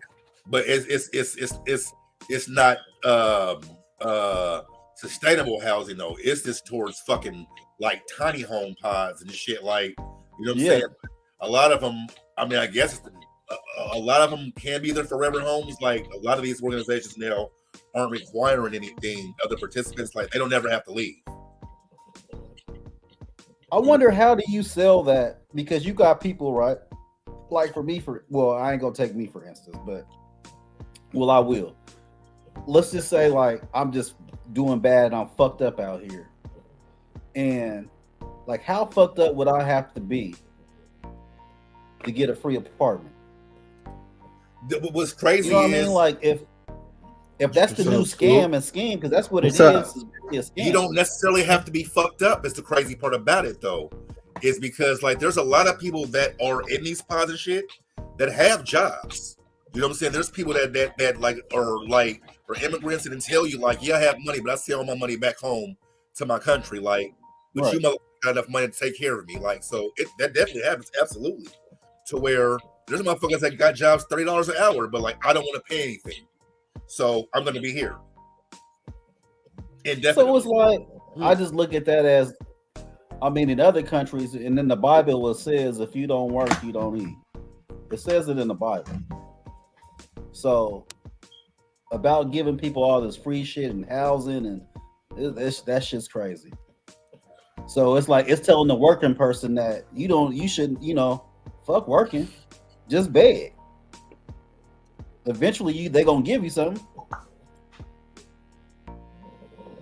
Especially if you got a job where you don't really have no skills or nothing like that or whatever, that you might be getting paid minimum wage or $17, $18, $19 an hour or some shit like that. Like, so you guys heard about California's new $20 an hour fast food minimum wage?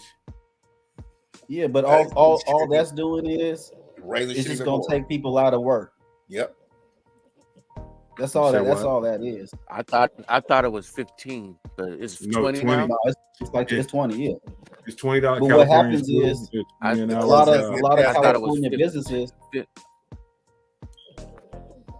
So it says here, California's new $20 an hour fast food minimum wage is so good that schools are worried they can't compete for cafeteria workers.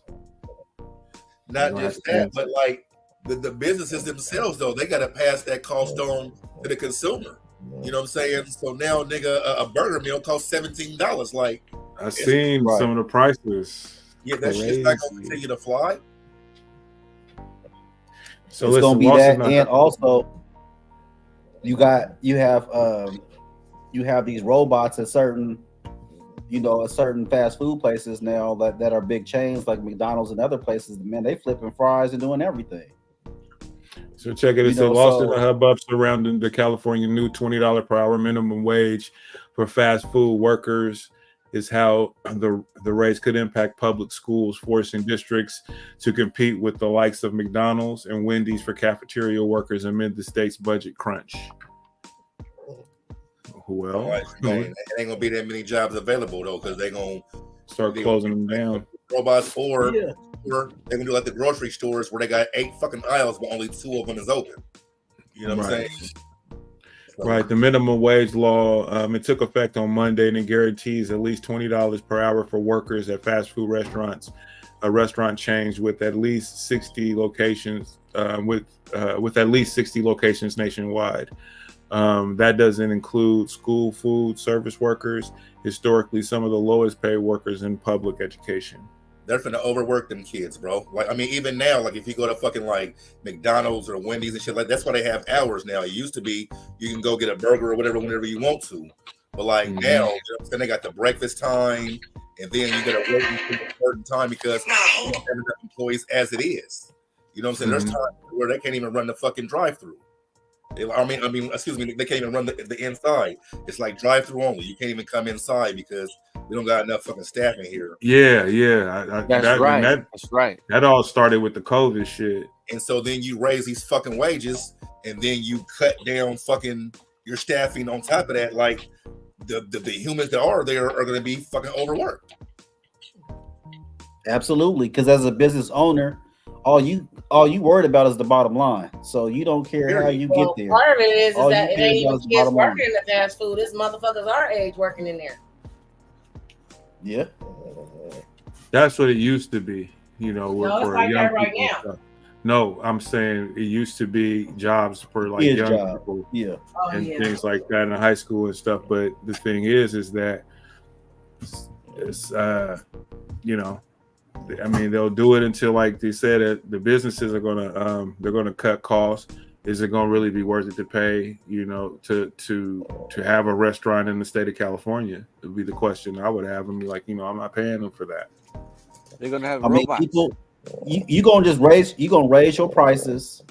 So what you're gonna do is you're gonna raise your prices. And like I said, they have, like, I know out here at the McDonald's, they got one person at the front counter. Everything else is computer. You know what I mean? So you gotta do all your order on the computer. You can do it on the app. Yeah, your app off your phone. Well, either on your phone, but they have it inside of McDonald's out by my house. Like, they have about 4 stations that you can go to and order your food from. And then you get a ticket, and then that one person that's at the counter, they'll call the number out, and you'll get your food that way. But so they have ways, and they got stuff, man. They got computers, man, that's flipping burgers and dipping the fries, and I mean that's where everything is going to. So a business owner is going to win regardless. It's going to be the worker that's going to suffer because they crying and whining about shit. The owner is just going to find out another way to make it work for them. Absolutely. You know, now you instead of waiting on 10 customers, you're going to wait on 20. You know what I'm saying? And I got this machine working. Now. Now I ain't got to worry about nobody talking back. Or nobody calling me. I'm all late. for it. Fuck them kids. And the machine is flipping out 4 times or 4 or 5 or maybe 10 times the burgers or the product. Absolutely, which is going to drive revenue up. You know what I mean? Like people. When people start complaining, owners figure it out. They gonna figure out a way to get around it. You know, so you got these unions right now. They got strikes and things like that. Why do you think they're getting all these immigrants in here? Hold on. And they're sitting there telling them, we need to get them employment cards right away so they can hurry up and get to work. What do you think that's just for? Like, people is crazy, man. They better wake up, right? And realize, like, hold on, Claire. Hold you on. Claire. The unions have built the middle class. So hold on. The unions have had a huge influence in this country in how people even ever got to having working living wages. And there is definitely a point where unions are not. Jermaine, you're a business owner, so it is absolutely not fruitful for a union to be anywhere in your existence. And there is this point where unions make no sense depending on the amount of employees you have. But when you have large corporate entities, that's a different conversation. That's an entirely different conversation. And the whole point of unions is to fight for better wages and better wages, better benefits, and better working conditions. Period, point blank. That's all it is. If corporations actually just did that on their own, there wouldn't be a need for unions. But make no mistake about this, unions are worldwide. It's not a United States of America thing. They are worldwide. And I read this, I was reading my guy Tim Russer. What's his son's name? Luke Russer's book. Thank you, Geneva. I'm proud of you being a union. I'm a unionist too. So anyway, Luke Russert, he's somewhere on the other side of the world, like Vietnam somewhere. He's in a cafe. He ends up entering into a conversation with this woman, right? She's from France. Now, in the conversation, what he learns is that she by nature is a musician, but she understood that being a musician wasn't really gonna support her in terms of living, right? And so she went to like a trade school, got some kind of a degree that had to do with engineering, and she gets this job. So the job happens to be a union job. Her union contract says that you can only work X amount of hours in a year, right? You can't work over this many hours. These are the hours you work. She figured out how to work all those hours in an 8-month period of time. And so the other 4 months out of the year, she travels. So she was chilling in Vietnam, doing whatever she was doing. And so he asked her, so does your job pay enough for you to be able to do this? And she said, no, my job pays enough for me to be able to live and support my life at home. She was like, I was able to afford to buy my ticket to come here, but I'm living in a hostel and I work the farms because everywhere there's harvest season, and people who really travel the world and are really savvy about it, when they travel the world and they go to various countries, they work the farms during the harvest seasons, and that's how they get the money to support their lives wherever they're at when they're out of their own country. So my whole thing about the unions is I'm going to get defensive about the unions, because if corporations did better by their employees, you wouldn't need unions. But the unions built the middle class in this country. So I mean, there's also that too. And if you sit there and if you study the history of labor, you'll see the impact that unions had on this country, and bringing this country up and bringing the whole working class up and people not being as impoverished as they were. So if you look at today's state, it's and different. I would now, agree with too. that. Union, it's a different. The world is different now Because the unions because Reagan effed off the unions and started changing the scope of things in the 80s. And so the unions declined, and what you're seeing is the unions begin to rise again. But we come from a generation where we don't really understand the power of what the unions did in this country to help build the working class in this country. The question is how effective has the unions been since those times when the unions were like in today's versus, but what I'm saying is because there was a time when the unions were great, and then there was a time when it became problematic, and they haven't. I mean, so I'm just asking, what's been, you know what I'm saying? I'm going to tell you right now. So people who have union jobs actually have better wages. So let me explain how this is going to impact you. So if I am a worker, at said employer, right? And I'm a union employee. So I have on average better wages, better benefits, and better working conditions. Now, do you think my supervisor makes less than me? No, my supervisor is going to make more than me. Now, what does that mean for the manager? The manager is going to do better than the supervisor. Everybody in a union setting is going to do better because as you go up the tiers, everybody's going to make more than the lowest wage worker. So if the lowest wage worker is but where does that happens? I mean, whether you have a union or not, that's usually how that works. Yes, but on average, we have better wages than non-union employers. Mm-hmm. You just make better wages. You make better wages. You have better benefits. You just do better.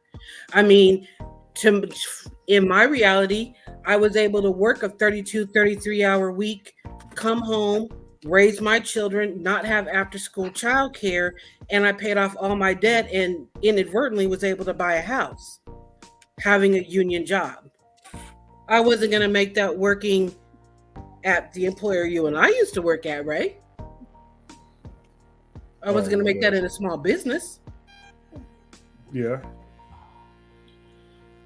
And like I said, I always look at it from, I try to look at things from both sides. I just look at it like study the labor. Unions can make things harder. Unions can make the prices of labor and, like, let's say building in a building or construction, it makes those things go up because of the labor cost goes up. So all those things get passed on to the consumer. So, like, yeah, you're the worker, but the person that has to, like, live in the apartment that the union had built the building is now having to pay a bigger rate. Because of that, like I said, at the end of the day, who's ever in control of the finances is going to make sure that they're not losing anything. So in any kind of union job, like, let's say for most union jobs, you're going to get paid more than you do at any other job, right? So with that, what does that do to the business or the consumer that's buying the product that you're making? Okay, so then that's fair, but then how about this? To the best of my knowledge, PGE is not union. They are on track to raise their rates 44%. And how are people who are not union going to be able to afford those? Because union employees that's under the assumption. But that's under the assumption that that's not going to have any trickle down effect. So I mean, because typically businesses, whether they're union or not, but we're talking about unions and non-union jobs, and when they do increase in profits, in most cases that trickles down to the employee. It may not be. My employer is absolutely doing well on the back of their union workers. It's $1 billion corporation. Man, don't get me started. So we get started. So 100%, they're definitely making their money. They cry broke, but they're they got a nice cush $1 billion+ sitting in pots that they don't even touch. Exactly. So what do you? But you pay people off of that. But like for the lab, like for Prof, right? We're the only part of the hospital that's not union. They have over an $11 billion reserve. They don't pay us worth a damn. They don't give a fuck about us. They schedule us. Everything's fucked up.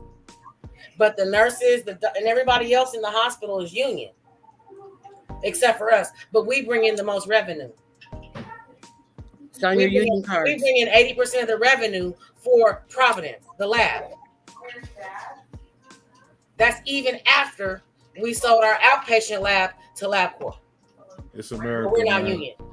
I mean, so what? Everybody is not going to be union. Y'all ain't So when I worked at OHSU, I was union in the lab. Yeah, that's different. They do business different.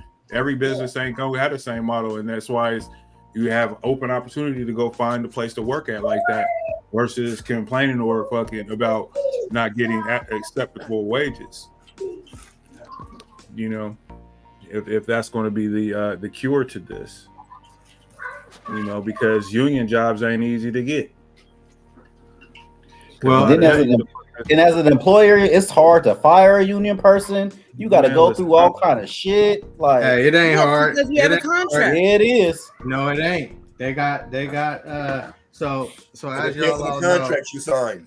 I'm a union employee, and God damn it.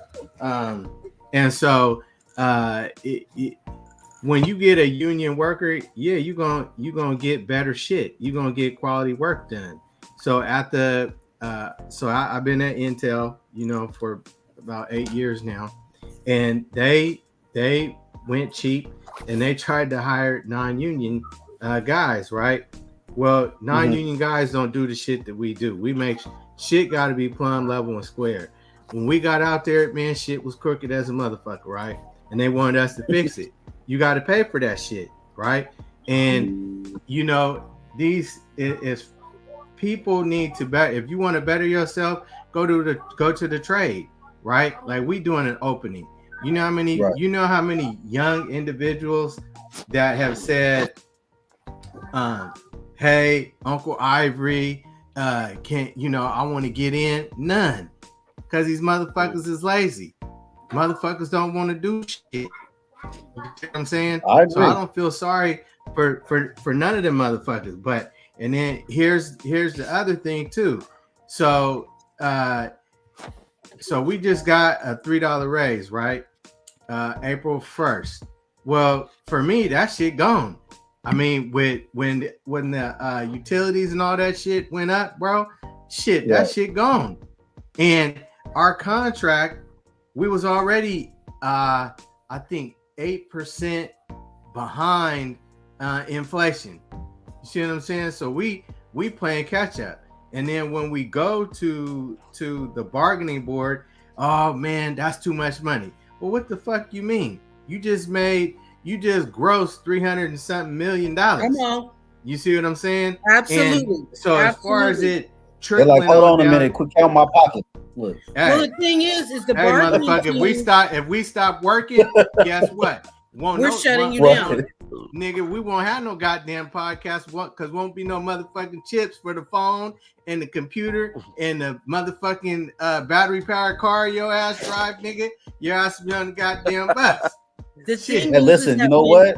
That's why they get these. That's why these immigrants that's coming over. Oh, trust me and believe, it's gonna be some jobs taken up if motherfuckers keep complaining about shit. When the job do you think they're gonna be complaining? It's like outsourcing. They know. When the bargaining teams bro. go to the table, they have access to the employer's finances. They know what the employer has. So the employers sit there and they say, oh, they're asking for these unreasonable wages. They're asking for things, blah, blah, blah. And don't get me wrong. The employers are business, right? They have to do business and they have to do everything they can to try to keep their costs, in whatever. Yeah, just like how you that's work business. here. But the union bargaining teams are not going in there without information. They're not going in there half-cocked. They absolutely know what those employers are sitting on, what's in their reserve, what their overhead costs are. They have all of that information. All of that. But as a owner, I'm looking at that and I'm like, okay, well, every couple years, I got motherfuckers complaining about they ain't making enough money, or I ain't doing this and I ain't doing that. So I'm sitting back. So me as a person, I'm gonna sit back and plan and be like, okay, I'm gonna figure some shit out to where you gonna be complaining on the sideline and somebody else is gonna come in and take your spot. Now, even though like Irie was saying that the proficiency in their job and how they're doing their job might not be as well as when the union workers are doing it, but they can be trained just like anybody else. And if I could pay them a portion of what I'm paying you, and that they will not complain, hey, bring them on. Hey, so here's the thing. So when we had this last ramp at Intel, right? So we had people from Louisiana and shit. So basically what they do is you got people that can come off the street, pay like $700, buy a book, and then buy what they call a book, the shit that I went and spent 5 years learning how to do. Well, guess what? They come down here, bro. They making $60-something an hour, and they don't know how to do the shit that I do. Guess what? Motherfucker, I ain't showing you shit. Because I went to school and I went to school for the shit that I learned, and I learned a lot of shit on the job. So guess what? I ain't showing you shit. And I told the people, this was when I was a G, and I told my foreman, if you don't want to show them, don't. I'm going to support you 100%. Because what's happened, I'm going to show you all that knowledge, and then your ass going to go over to another job site making $60-something an hour because of the shit I done just showed you. Nah, motherfucker, absolutely. I ain't showing you shit. So that's how that shit go. The minute I find out you bought your book, I ain't showing you shit, nigga.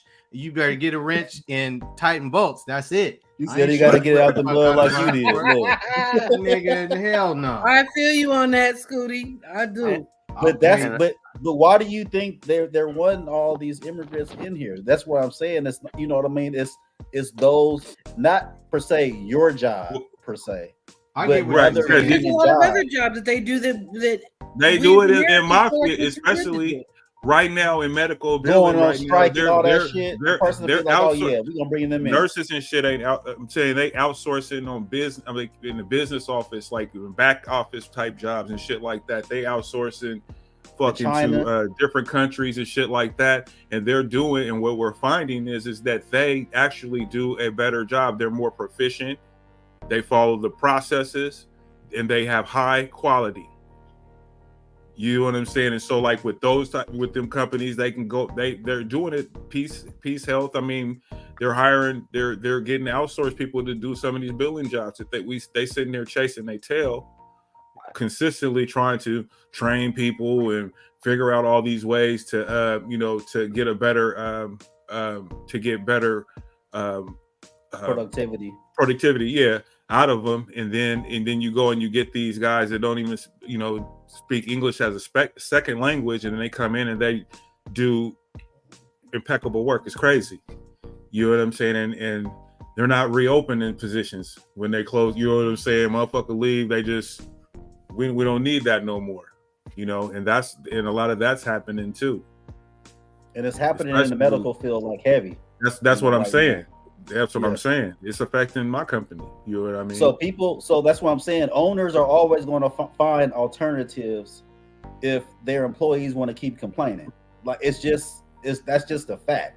I mean, it could be wrong or however you feel, but at the end of the day, they trying to make as much money as they can and not pay out as much money as they can. I think that it's the people, the workers, it's the workers, the immigrants. The workers is the one. I mean, I think it's the fucked up union workers, and when I say that, I'm talking about the ones that take advantage of the benefits of being in a union, because I do understand that, but take advantage of that and then affects everybody else. You know what I'm saying? But they're protected in a way. And that's what I think what you're talking about is hard to fire them or whatever. Ivory, you said it's not right? Write them up. Put them on at our job, bro. Here's the thing. Okay, let's say Ray, you late. Hey man, The Ray, contract. we need you to work start at 6, right? Oh yeah. Happen again, get the steward. I'm gonna write you up. It 3 times. That 4th time you fired. But it hasn't happened across the whole entire job. Like Ray can't be the only person that you. So if Ivory comes late too, and Ray's the only one getting written up, that fucking write up has to get rescinded. Well, right. Hey, so check this out. Our shit is, if you late, like I had to talk. So I took over this dude's group, right? Because he had some family shit. I go over there, man. First day, like, okay, so there's 10 of us, 2 foremen, 1 or 11 of us. My boss, the GF, and then me, foreman. I have 5 guys underneath me. The other foreman, he had 4 guys underneath him. Now listen what I'm about to tell you. He said, I just came onto that group probably about a month and a half ago. He said since December, we've only had everybody show up twice to work. Yeah, exactly, bro. That's terrible. Union jobs. And as an employer, I'm like, man, fuck that. But look, so I here's want you what I did. motherfuckers here. So I don't talk. I mean, me and Ray, we've had conversations, bro. I don't tolerate that shit. I told old boy, I said, hey man, when you come back, you gonna have a whole new crew. And he's like, oh, Ivory, you got to give him a chance. No, fuck that. I'm here every day.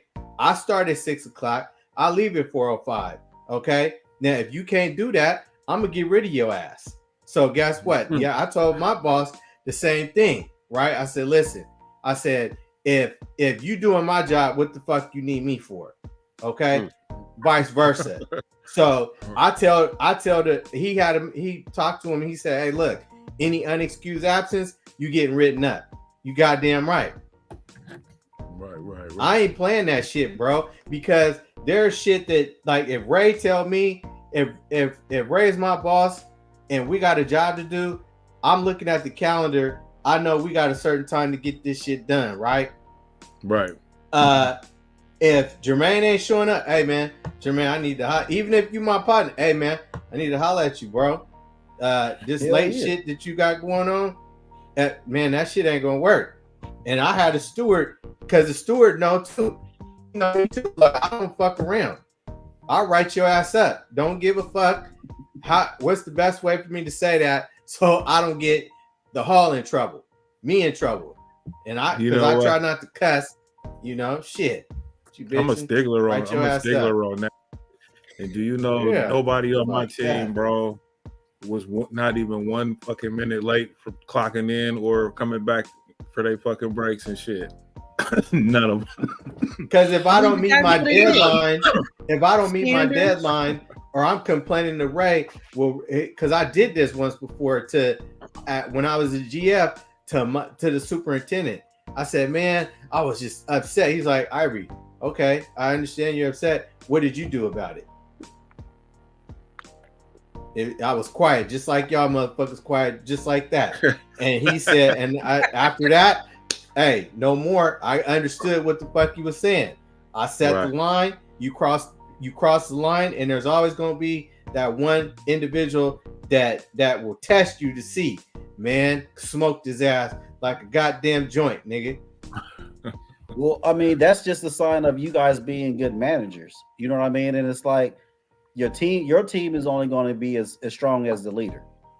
You know, so you as being a leader and you guys having a team of people that's underneath you guys, if you guys set a precedence of saying like, hey, I'm showing up to work, every day on time, I'm doing this and I'm doing that, naturally, hopefully your team will follow you and do the same thing as the leader is doing. You know, but like you said, every now and then you might get somebody that you got to make an example out of and let them know like, hey, this shit ain't gonna fly. You can't do this shit over here. No, I'm not to say that I've never had that happen, but with this group that I have now, bro, they rarely do I don't have issues with like attendance and shit. You know what I'm saying? I don't deal with that. You know. Stop being cheap, Jermaine. What you shit? Stop being cheap. Hey, listen, get some more grants, nigga, and pay your employees, motherfucker. I'm gonna tell you this. At my job, at my job in my business, right? I'll probably make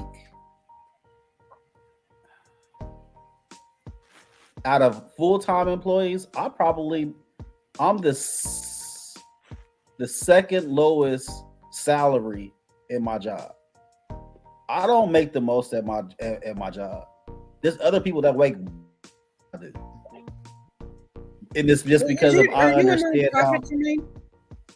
No, but I understand how business work, and when you're building something, you got to take care of the people around you that's helping you, build what you have first. Absolutely. So, I'm in the suffering stages, kind of like where I'm like, you're playing a long game. Right. So I'm not worried about like me making a whole bunch of money right now. That shit's gonna come. I'm just more or less worried about, concentrating on my foundation and making sure that's strong to where I can start scaling. So, when it comes to that, like I said, most people the only person that makes less than me is our receptionist.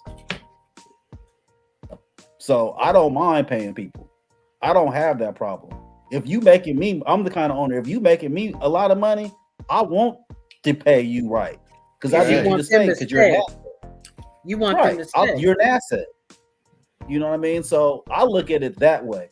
But I do see like, I don't know. I have a certain compassion for people when it comes to certain things. So I can't dog nobody out like that. I can't just be like, oh, I'm only gonna pay you this, knowing I really should be paying you this or whatever else. I don't have that in my heart. To do people like that. So I didn't get into this to be ruthless. So, and I think, I had my ruthless days. Them days is over with. You know what I mean? So, and I think that people that didn't have their ruthless days when they were younger and they got in the business, whether it's the corporate world or whatever else, they're playing that out in real time now. So, that's just how that is. But no, I pay my people though. Like I said, I make the lease. I don't like it. I bet. But it is what it is right now. So as long as I can pay my bills and do my thing, I'm good. And then plus, like, there's certain. I'm not going to really get all the business structure stuff, but there's ways that you can do what you need to do to make. There's things that can get paid. You know what I mean? Because I have a business and stuff like that to where, stuff. But so yeah, I'll just leave it at that. There you go. You're putting the books on the table. Well, it's important. It's important for people to do. Yeah, and it's important for people to loan. Especially like, let's say you making good money. I know, Ivory, you making great money. And let's say that you had a kid. Mm-hmm. Let's say, you're married and you got divorced and your wife won't, certain amount of money because she's looking at you like, oh, he's making this, that, and the other. It's ways of doing things and structuring things a certain way to where, on child support and things like that, they ain't gonna get nothing. They might get like $200-$300. You can structure your shit like that to where they getting a few $100s and that's it. I don't know why these NBA players and stuff like that don't do. If their structure is right, like, because they don't know. Their business and their entity. They don't know. Yeah, it's like you gotta separate. How to set their money up. Yeah, you got to separate that shit, and you go in there and be like, "Well, I only make this." Well, you got to go off the paper. The paper says this. They are exposed to that information, but it's a matter of if they listen or got good people around them. Because when they go, they have them Ziporiums or whatever for rookies. Mm-hmm. They come into the league and they talk to them exactly about this type of stuff. The women, right? Investing your money, living within your means, and all this shit. That needs to be school, huh? That needs to be curriculum in school. Well, half them niggas don't go to school but for a year in college anyway. No, I think he's and they only about there to this hoop. school. They ain't I there to don't do think he's nothing just else. talking about. He's talking about in like grade school and high school is what Jack's talking about. Absolutely. They need to. I mean, Yeah. 7th grade. You know. But no, what I'm saying to what you were saying, Claire, it's like because you said that they don't know, and it's just like I don't necessarily. They do know. You know what I'm saying? Well, because whether or not they take it in is, I mean, just Think because about you're like given this. the information doesn't mean you absorb the information. Okay, so but listen, and I get that, right? So how else do we learn? We learn by the people that we're around. So it's like all these guys that come into the league, they see other guys doing exactly what we're talking about. Plus, they've been exposed to this thing, so it's not like they know. It's just how they want to live, and this choice. Yeah, it's that. But sometimes you could be around a person too, and you ever been around. You can see things going on in a person's life, and you be like, let's say, for instance, for drugs, for instance, and you seeing someone doing crack, and you like, and then the person ends up seeing how crack ends up affecting their other people's lives, but they want to do it anyway. You always have that. You always have that person. You always have those people that's Not like, gonna be me. That's them. It ain't gonna happen to me. You know what I mean? And being young and having an ego, that plays a huge part in that. You know what I mean? Of just like, oh, well, you old ass niggas didn't know nothing. Man, I got this shit. You know what I'm saying? And then you fuck around and fall on your face. That's to my point though, because now like it's I'm gonna do it how I want to. I get all of that, and that's all I'm saying is that it's not that because a lot of these kids that are coming in they're not dumb kids coming in. You know what I'm saying? These kids are college students, are pretty well spoken. It's like the dumb athlete. That's not always necessarily the thing. A lot of these kids, man, are educated. But when for the kids that do end up losing their money or fucking their money off, we hear those stories though, but not all the time though, because a lot of those it's like 87% though, right? It's 87%.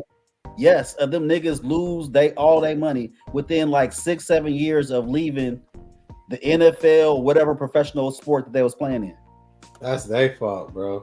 I mean, if you know better, you do better, and they know better. You know what I'm saying? I mean, they didn't see so many people. There's so many examples. Shoot, you might have a team of niggas that ain't got shit. Man, it's just like selling dope again. I'll go ahead. I'm sorry. Yeah, I don't feel sorry for him, bro. I mean, I was talking to Ray the other day, and when you and Ray did the podcast, and Ray, what was that dude? Lou Williams? Is that his name? Yeah. When he talked about how the millions break down to where you basically 1,000 there. You know what I'm saying? I seen that same podcast, bro. These dudes have access to like if I was in the league, right? I guarantee I could say, "Hey, Lou, man, let me holler at you for a minute, man. Explain this to me." You know what I'm saying? There's at least 10 people on the team that you could do that to. Coach, general manager, they have team liaisons and stuff like that to work with these kids. Yeah, I don't feel sorry for him, man. Fuck him. Shit. I'm just the ball out. Yeah, and I'm a rapper. I'm going to throw in the chain. They want to do all of that stuff, whatever. And not all of them, because there's a lot of these guys retire and they're doing good, Right. And that's a real thing, So what was the difference from that person? I mean, it could have been. But we're talking about the guys who were getting the top contracts, because not everybody gets that same kind of money. That's the thing. So that's what I'm saying. For most of those people, most of the people end up going broke because of we're always looking at like the LeBrons or the people that are getting paid the highest amount of the Steph Curry. They getting 300. You just everybody ain't getting that. Everybody's not getting that kind Your of money. contract is 30 million. Mine's is 5, but I want to get what you got. Right. No. Yeah, but that's what. But that's going to happen because we're around each other every day, all day. Right. You know what I mean? And you're gonna be like, I got it too. I agree 100%. But that's but it's like this though. these niggas, like Ivory said, I don't feel sorry for you, dudes. You didn't have to do that. You still got access. You still got access. Not every hustler in the street is out there doing that. You know what I'm saying? Like, for real though. Right. You know what I'm saying? Some niggas is. We know that. But there's niggas that do they shit, be quiet, be looking dirty and bummy and all types of shit. You know what I'm saying? And nobody knows about it. What they can and can't do. You know what I'm saying? Fuck who you around. You know what I'm saying? Mm-hmm. If you ain't gotta like them, you ain't gotta like them. Man, I can't buy what you people buy, bro. People always try to keep up with the Joneses. Like I can go to we can all three go to the same party, nigga, and you might be able to afford a drink I can't really afford. And so on and so forth. You know what I'm saying? But that don't mean I'm not gonna get drunk like you or everybody, or I can't have a good time. I got the access. Then your ego and your pride is gonna get to you though. Yeah, I'm gonna tell you. That gets to some of these motherfuckers. I ain't even gonna say most, man. I'll say a lot though. Man, but I'm gonna just you have a lot of smart people out here, man. We gotta act like I ain't never wanted with another motherfucker guy.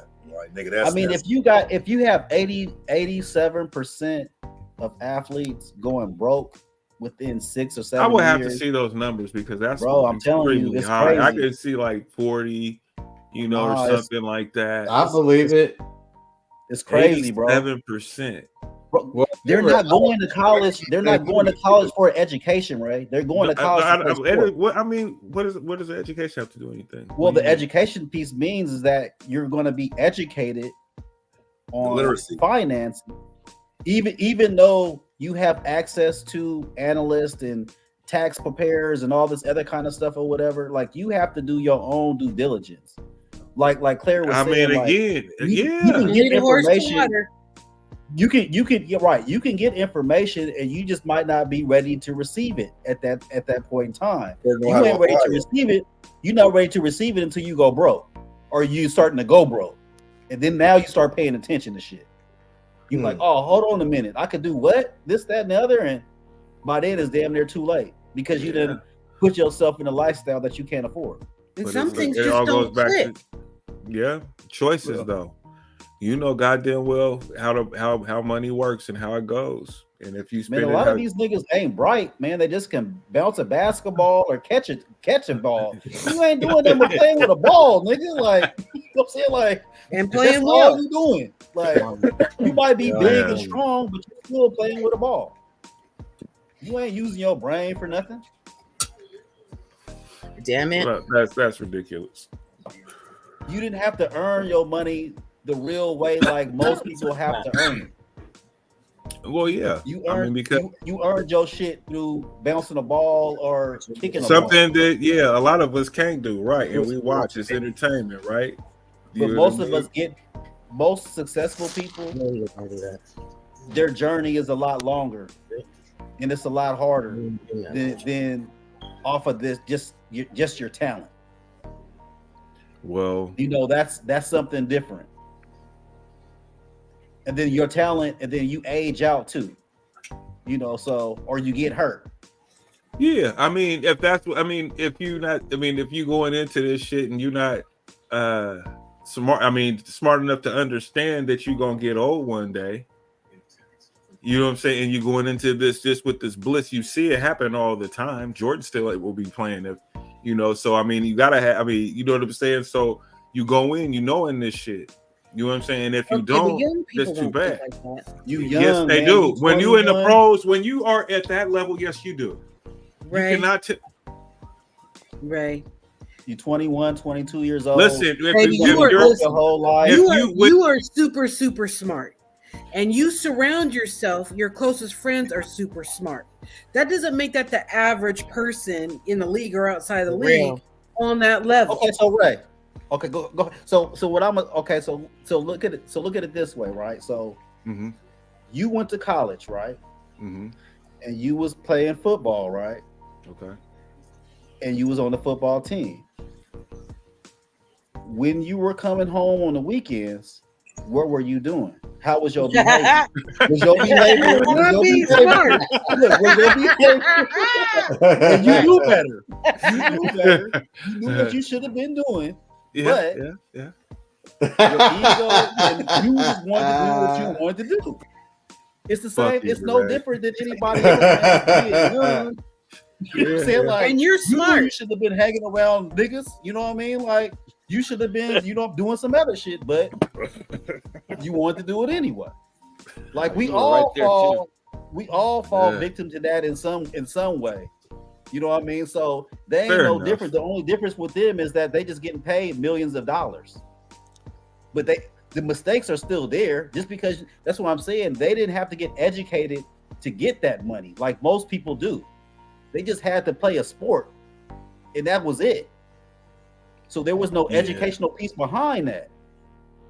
Like, you're more mature with your job and how you handle stuff because of you had to go through shit. You had to go through life. You had to struggle. Right. So you had to do all the shit. I got you all that. You know what I'm saying? And kids got parents and all this type of shit too, whatever.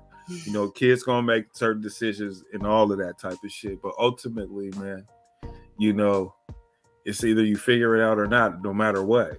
You know what I'm saying? And 87%, there it is, or whatever. But a lot of that's from choices. My point is that more so than not, that's the reason.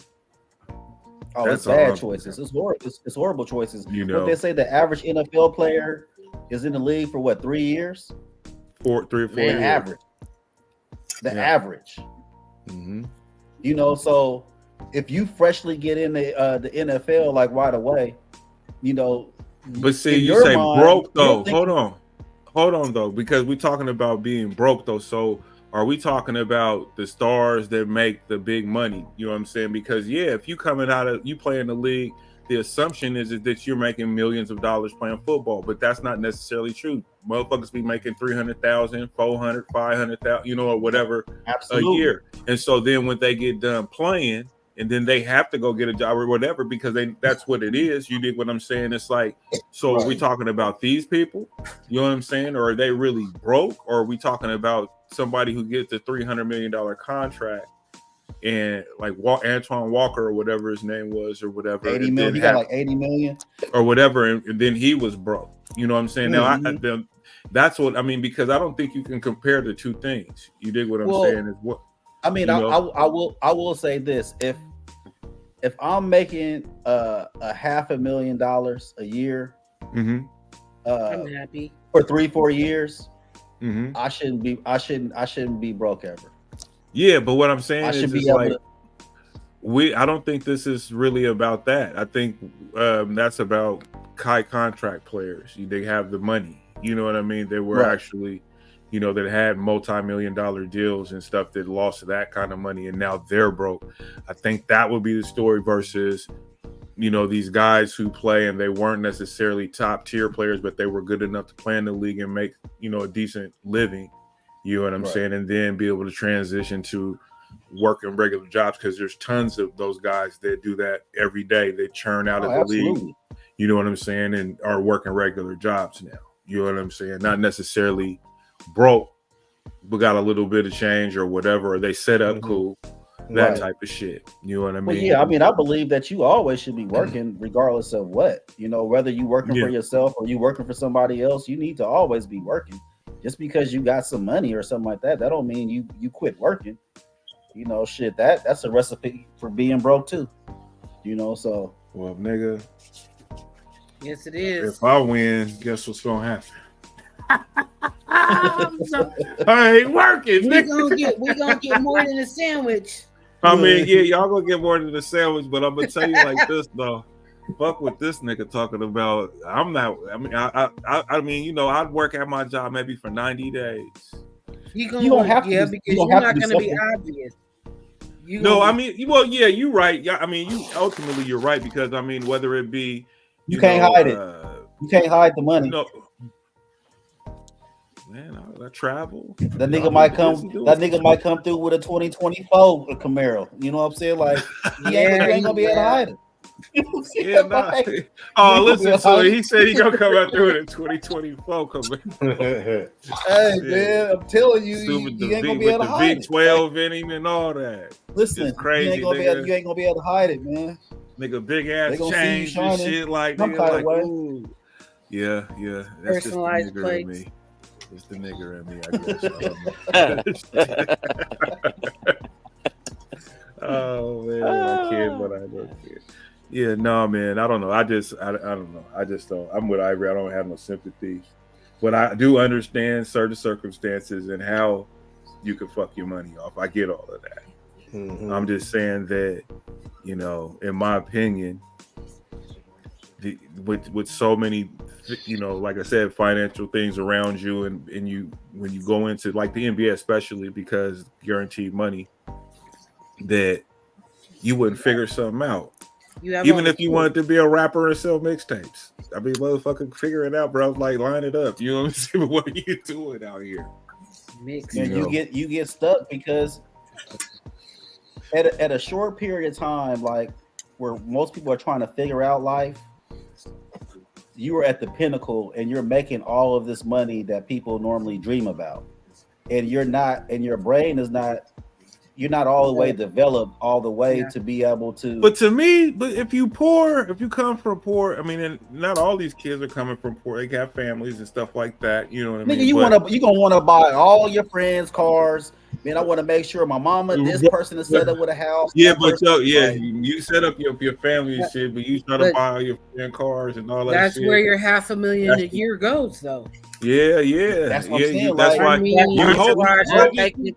I will hope that, that the parents of these young men and ladies that go into these careers that make money, you know what I'm saying, will guide their kids and stay on their fucking helmets, because I hear what y'all saying though, but then I start looking at the parents and shit like, where was your parents at? He was like, what Jax, what you tell me about John Moran and his dad? He's like, oh, now you just the homie. You know, he can't tell this nigga nothing. Well, and you shouldn't be trying to take your kids' money. Nigga, I'm making $200 million. I got a contract. I don't know what his contract. I'm sure it's 200 something. He's close, probably like, 3 for him. So yeah, like if y'all didn't have a tight relationship and he didn't really respect his dad before, because it's really about respect. Right. You know what I mean? So if there was really no respect and it was more like a friendship to begin with, it's really like that. You know what I mean? When you get some money, nigga, shut up, nigga. Take this little money and go over there and go play. You know what I'm saying? And let me do what I'm doing. Like, you know, I'm your daddy, nigga. All right. Right. Yeah, but I'm paying your mortgage though. So you know what I mean? Like, wow. Ooh, that sounds so hit. Ooh, that sounds evil. Yeah, but a lot of these people have those kind of relationships with their parents though. Yeah. Their parents was their friends versus being a parent. Yeah. You know what I mean? Or their parents wasn't there and they want to come back when they get the money. Right. You know, so I mean, I don't know, man. I couldn't imagine what it'd be like to be, 22, 23 years old and get $100 million. You know what I'm saying? I couldn't imagine what that would be like. You know what I mean? I would have to get away. I probably would have damn near killed myself. You know what I'm saying? Just, you know what I mean? Being in a fast car, driving fast, doing you know what I mean? Just doing some dumb shit. Yeah, it just, bro, you know what I mean? Like, that's too much money for that, and that's why it's almost a setup, because they almost know you gonna fuck the money off. You gonna fuck the whole bag off. You gonna fuck it off. That's what I'm saying. How you didn't seen all these people before you trick off the money. You know what I'm saying? Do the same thing. I mean, that's just like there's a whole bunch of people that we grew up with that seen the same shit that we seen, did the same shit that we did, and them niggas is on crack. Make it make sense, nigga. We know what it do. You know what's gonna happen, but yet you want to light up the horn, nigga. I don't make it. Or gang banging, or selling. I like drugs, money any too of much, that kind bro. of stuff. I like I'm just money saying, too much. I'm just saying. It's the same. There's a lot of the same niggas that grew up with us that sat there and watched us watch money, people in the my peace neighborhood of do that shit. mind. No, I mean, yeah, no, you're absolutely right. I'm not saying any of that, even pertaining to this thing. I'm saying that, but that's, you know, the niggas gonna make the choices. I don't feel sorry for them.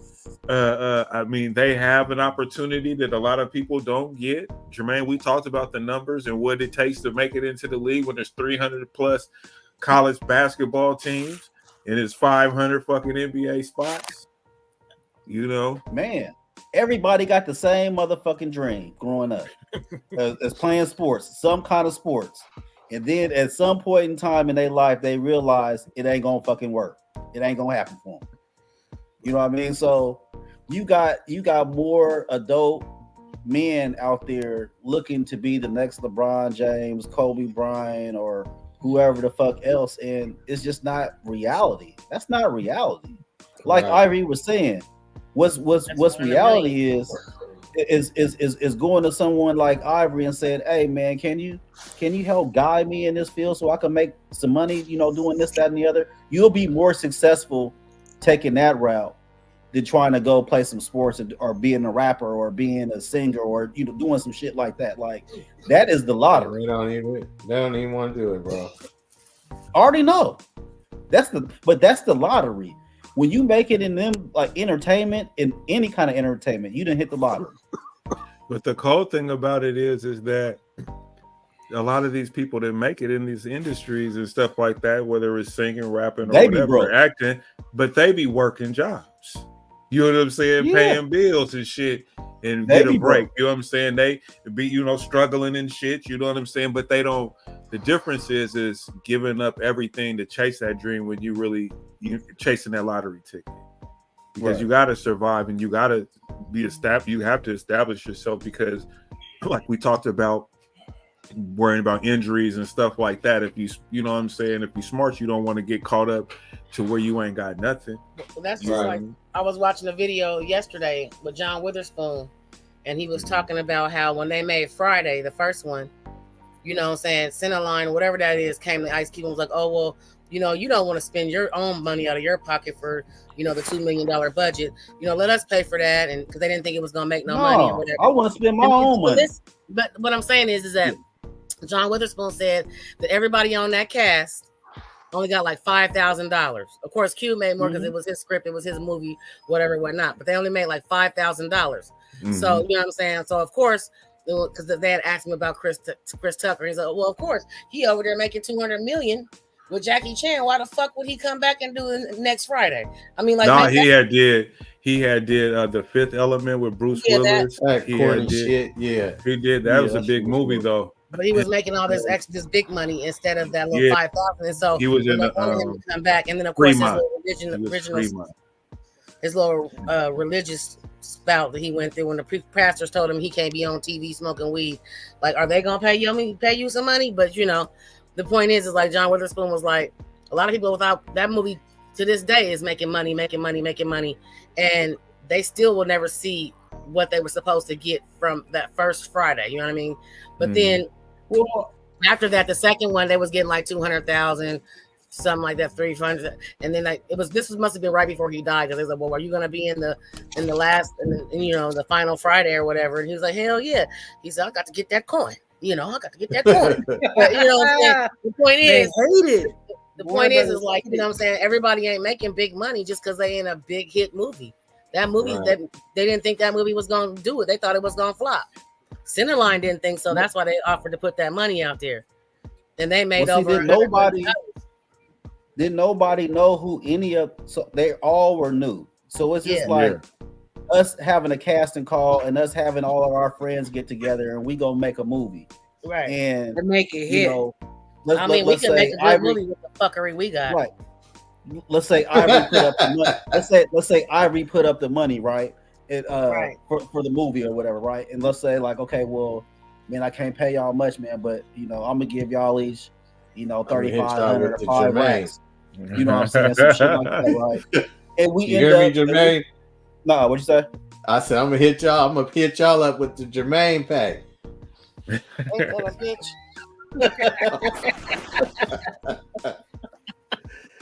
Hey, and then you like, okay, well, I done gave y'all $5,000 or $3,000 or whatever else. And then normally be like, and them shooting them scenes be like, okay, well, I'm giving you $5,000 for 13 days or 10 days worth of work. Because the shoot them movies only be like 60 days. Yeah, he said it was only 20 days, and it took them 20 days to film that. Oh, see? You see what I'm saying? So 20 days. So you done made $5,000, for 20 days worth of work. You know what I mean? And nobody Which knew is who back you in were. the 90s too, and that was nobody knew. Nobody knew who any of those people were before that movie. That Except movie for was us. a break. True. Except Nia. You know what I mean? Yeah, Knew Nia who Long was. and like and Q. And she was still a young actor. I mean, coming up. Very young. Yeah. And Regina King. AJ. Yeah. And Regina King. Yeah, Of course. of course, and John Witherspoon and the mama. You know what I'm saying? Those were the people that people knew who they were. The black people knew who they were. Yeah. You know what I mean? So it's just like. But either way, 5,000 for 20 days back in the 90s. 1990 is amazing, right? And you got to think everybody wasn't working all 20 days. I wasn't shooting all 20 days. Yeah, that's what I'm saying. Motherfuckers is making $5,000 a month today. Right. And working all day long. Look, you know what I'm saying? And 160 that's hours. But that's some money for them. You see what I'm saying? That like so. I mean, shit. 20 days a month, 4 weeks, 5 days a week. Yeah, that's real. But that's still 5,000 a month in the 90s. Right. He was doing good.